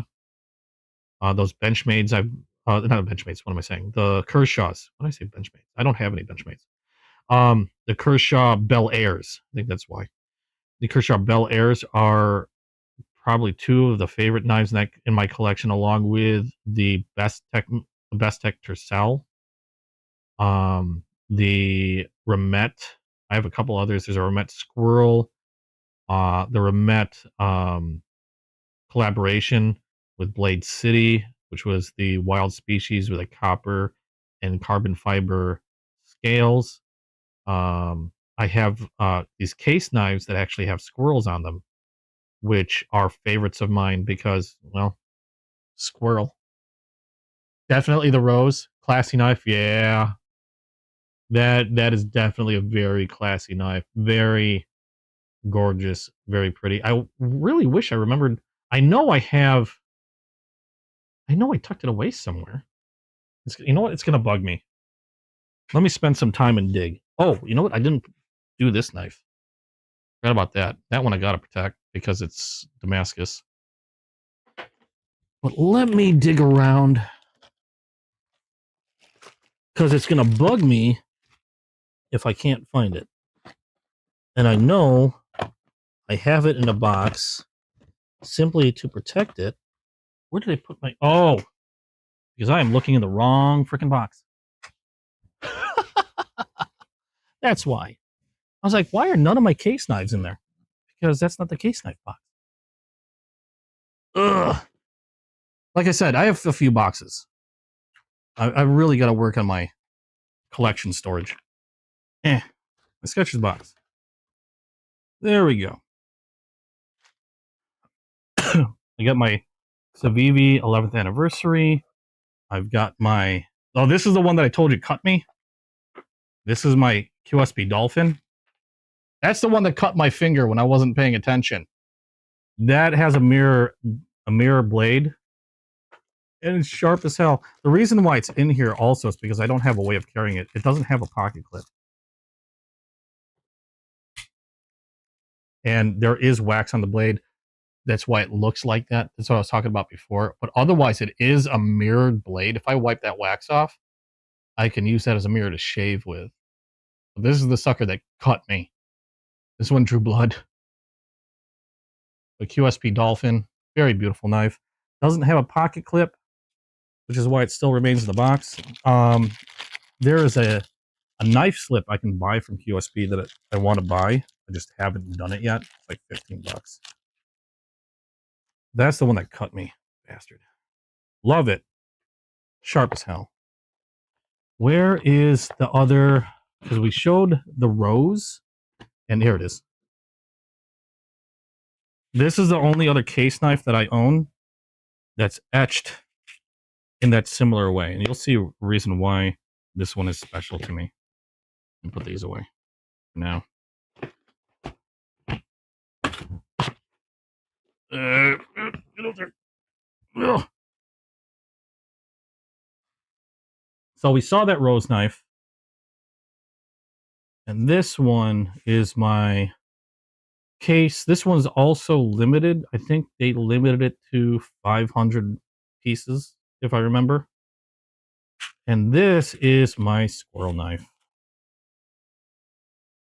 This is also a trapper, 2 blades. Comes in a velvet box. Which I'm kind of surprised this one didn't come in a velvet box. I mean, just considering how pretty it is. This is my squirrel knife. Had to pick it up because squirrel. But done in the same or similar fashion, these are bone scales. We have a squirrel scene. It's like a wildlife type series that they did. Yeah, squirrel scene. You got squirrel leaves done in like a brown dye or brown dyed bone. Here we are. On the back case, wildlife series squirrel.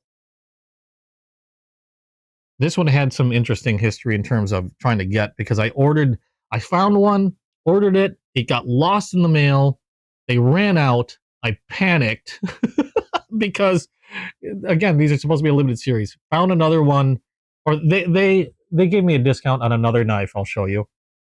They gave me a discount on another knife, and I was really sad because it got lost in the mail. And then I managed to find another one that had it, got their last one, and that one made it to me. So happy it did.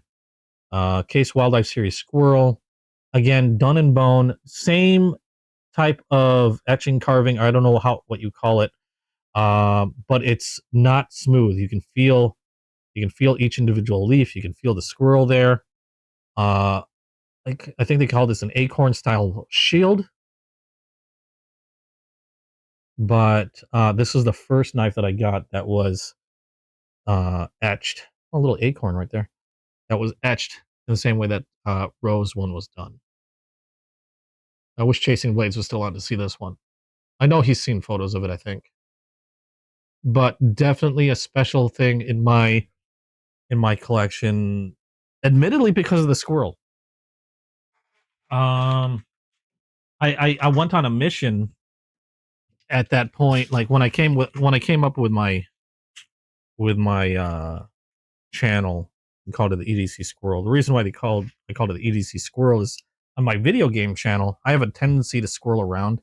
I have like this weird thing of ADHD where I'll be playing a game, I'll be running around going, hey, I need to go from A to B. So I'm going to run from here to here, and ooh, is that a piece of candy? And next thing you know, I'm off in another direction for like an hour doing something else completely different before I remember that I was supposed to do some main task. And then I'll finally get back online on that main task, headed towards point B. I'll get there, or I'll get near there, and then I'll be like, ooh, shiny thing. And then I'm off again in a different direction. And that's where people started calling me Squirrel.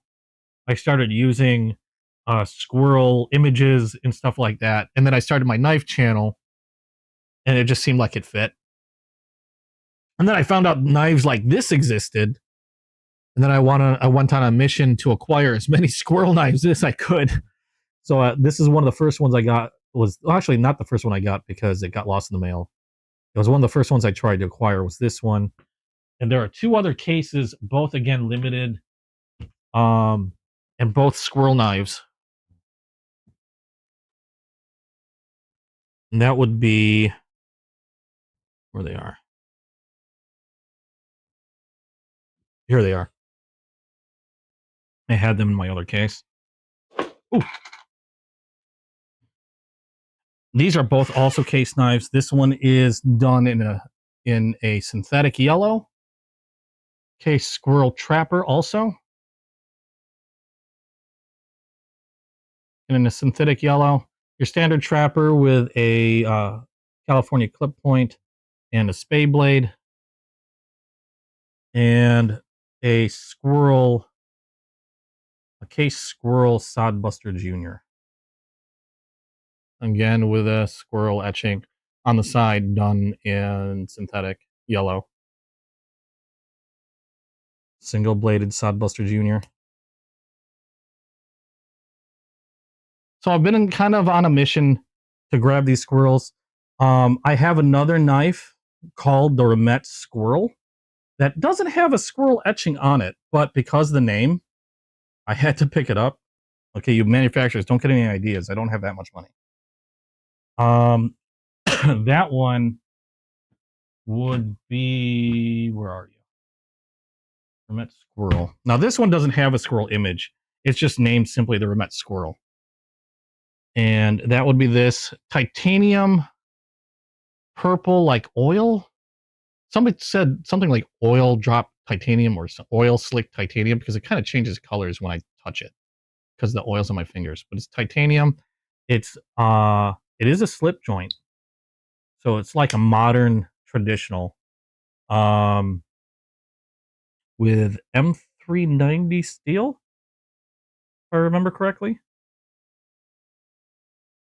But yeah, slip joint, non-locking, titanium scales, titanium pocket clip, really strong detent. It freaks me out every time I have to close this because the detent is strong on that slip joint. But this is the other squirrel. There's only 2 other squirrel knives that I'm aware of in existence. One is harder to get, and I've been heavily debating it on eBay because it's an older knife. They don't make them anymore. I can't even remember the name. It's a foreign knife. I'd like to say Russian or German or something. I can't remember, but it has an image of a squirrel. The handle is actually the shape of a squirrel. And then there's another one made in France called the Douk, D-O-U-K, twice, Squirrel. And I think those run about like $40 to $50. And it's more of a older French traditional knife, somewhat similar to, I think, the Japanese Higanakami, where it's a friction folder, meaning there's no way to lock the blade. The blade doesn't lock. It's just the friction of the pivot keeps the knife open or closed.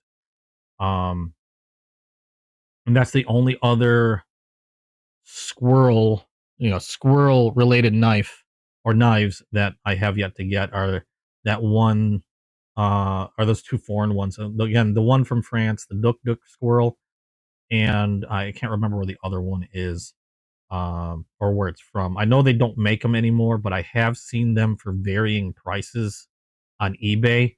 I just tend to be a little bit leery of eBay. So that's the only reason why I haven't grabbed that yet. The only reason why I haven't grabbed the Douk Squirrel yet is I keep getting distracted by other knives. So I'll go like, I gotta go pick up that Douk Squirrel. And oh wait, that one's pretty. And then I end up going to pick up a different knife. So I have this thing now for squirrel knives. I can do lady legs. Thankfully, there aren't many squirrel knives about. So at least I'm not going to be losing, my mind finding these. In fact, I think this one was probably the most, I can't remember how much this one was. I think this was probably the most expensive squirrel knife I bought was this Remet, followed by the cases in descending order in terms of cost. So thankfully they don't have like tons of squirrel knives. Otherwise, I would probably be in more trouble in regards to like my bank account. But yeah, that's why I have the squirrel knives. I'm glad I was able to remember where I put that one because I was beginning to worry. But I wanted to show that because, like I said, it's the only other carved bone knife that I have from Case like that. So I always thought that one was a neat one. And always will be forever a favorite simply because of the squirrel. I just think it looks neat. I know they had others that they made in the same fashion because, again, this was a wildlife series. I think they had one with like, I'd like to say whitetail, maybe. And they might have had one with like waterfowl on it. I'm surprised QSP doesn't have one yet either. I mean, they have, well, hold on. QSP normally labels theirs with what? How do they normally label theirs? Like Concept likes to use birds of prey, so I'm not holding my breath for a Concept squirrel anytime soon. QSP dolphin, penguin. Yeah, I think. Well, I mean, like, I'll have to look. I don't think they have. I don't think they stick to a specific like species because you have the dolphin I just showed. I know there's a penguin. I know there's a. I can't remember the one I have. I have another QSP, a small QSP knife. Oh, is it the parrot? I can't remember. It was another bird. I think they might name a lot of their knives after birds as well, aside from the dolphin. which is just weird. But yeah, if there were more, squirrels, I'd be in trouble because that would just mean I have to buy more. I still have to get the Duk Duk, and I still have to find that one that's on eBay. Maybe I'll order the Duk Duk today because I keep talking about it and I haven't bought it yet. Okay, but that is my my extensive squirrel collection. We'll put those away real quick. I like to wrap these guys up because they're special to me. I'm a little weird in that way. I mean, these knives are fully capable of being used. I'm sitting here babying them like, they're fragile things, even though I know they're not. But I can't help it. There's some things I just can't help. And that's one of them. And hold on, where did I put these? Give me that. Give me this one.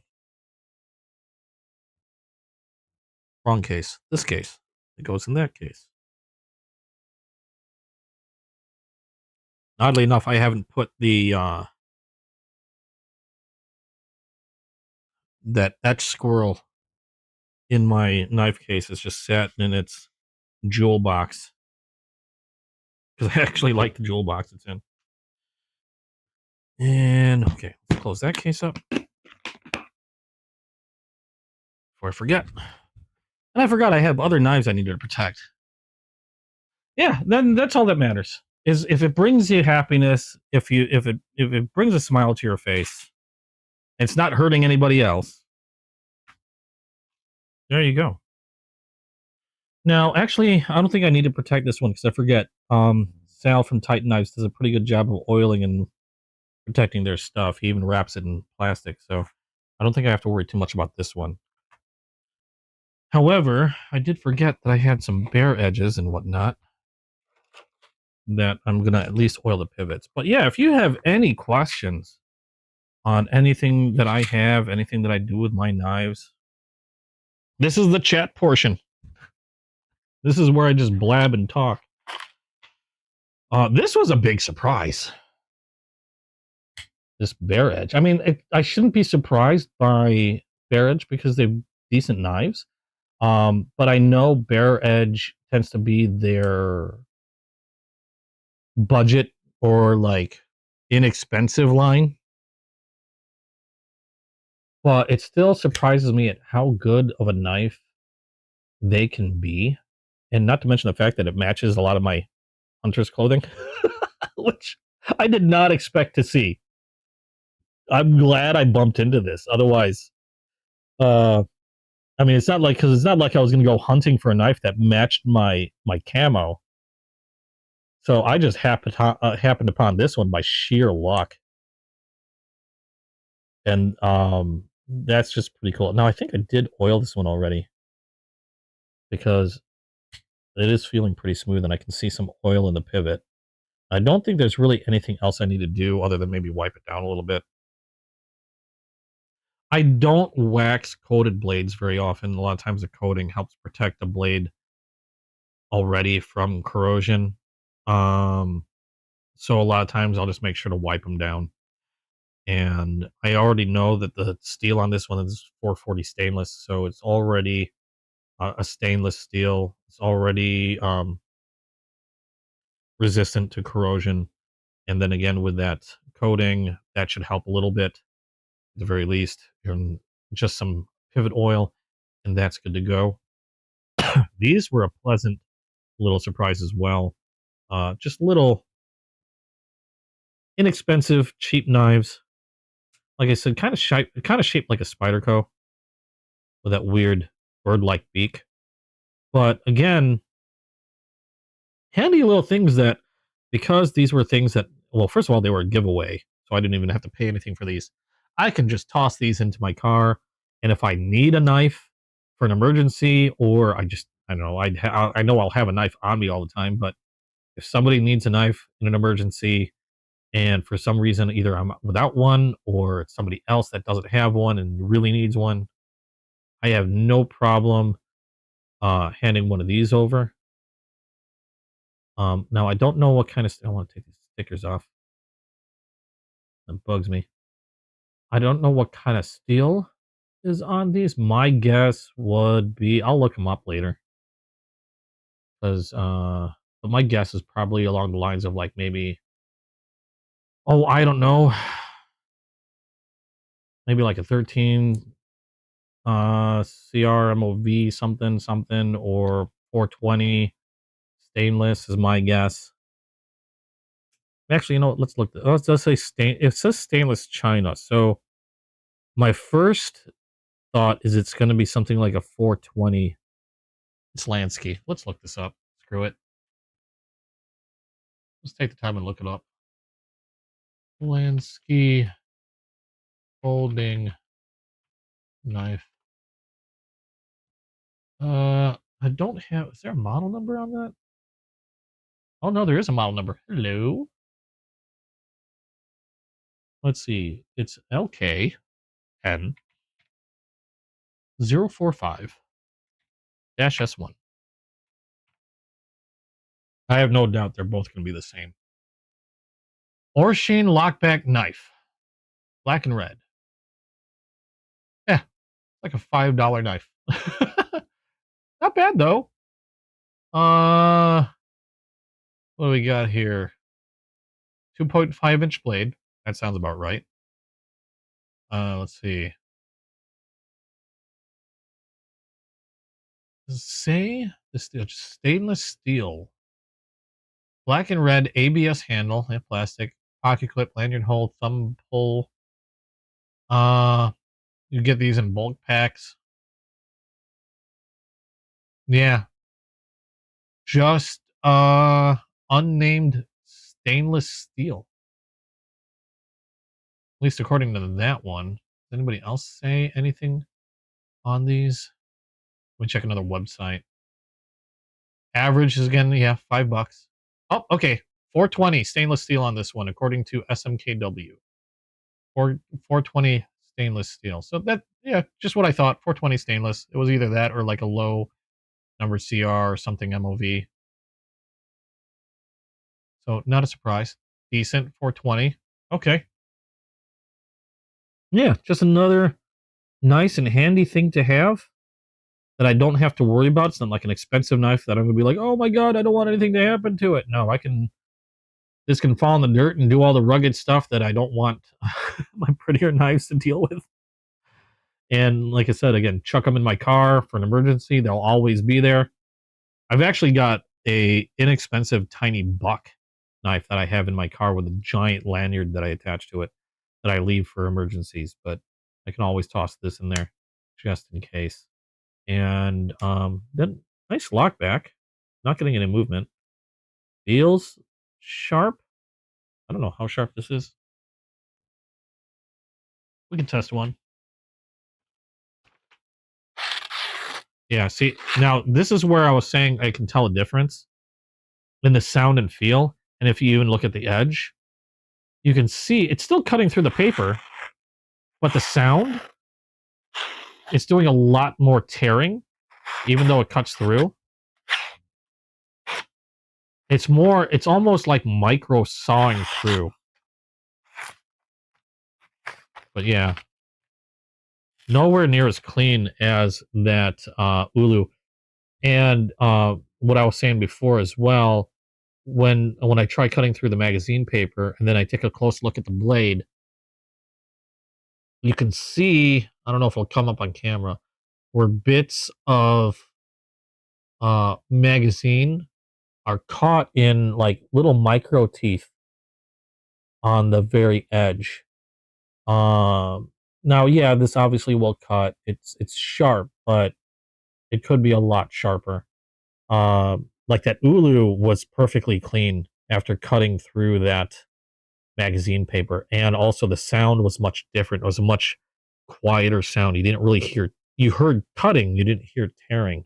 And same thing with feel. You felt cutting, you didn't feel it tearing through the paper.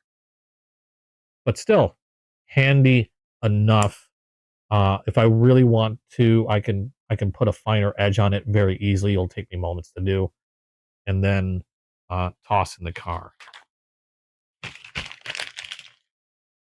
There we go with that. But yeah, I think the rose admittedly has to be the favorite thing I've unboxed yet this week. Um, with this being a really nice and pleasant surprise. The zombie one was cool as well. Um, I don't have to say anything about the Ontario. It's just a good. The Rat Model 2, I was expecting it. It's a good knife. It's a great knife. It's a fantastic freaking knife. Um, I'm just thinking about ones that surprised me, like this one. And obviously, the case is just absolutely gorgeous and a very welcome addition to my collection. But anyway, I think unless anybody else has a question, I think that's going to be about it because I have, oh my God, I have a lot of cleanup to do. Because I have packing peanuts everywhere. I have I have ripped magazine paper everywhere, and I've got knives to sort through and put in different places and boxes and stuff, so I know where they're at in the future and don't forget where they're at in the future. And I'm just adding oil to some of these, and yeah, I've got plenty of cleanup before I start dinner. And then I will be back on again later tonight on my video game channel. My video game channel is Dranu's Game Cave. I have a link to the video game channel at the bottom of the description, I believe. So if you're into video games and just like listening to somebody be a complete idiot, whatever the hell they're playing, feel free to come on in, join in. Um, Let's see what else. I do have also a link to Whatnot, so you can go check out auctions similar to what I've done or what I've seen. This is the auctions are where I get a large amount of the knives that I purchased. Now the case knives that you've seen here, I've gotten through retailers, with the exception of some of my other collection. A lot of the Rough Rider I've got on auction. The Ontarios I've got on auction. Both those Ontarios. Ulu I got on auction. I really like them for the auctions.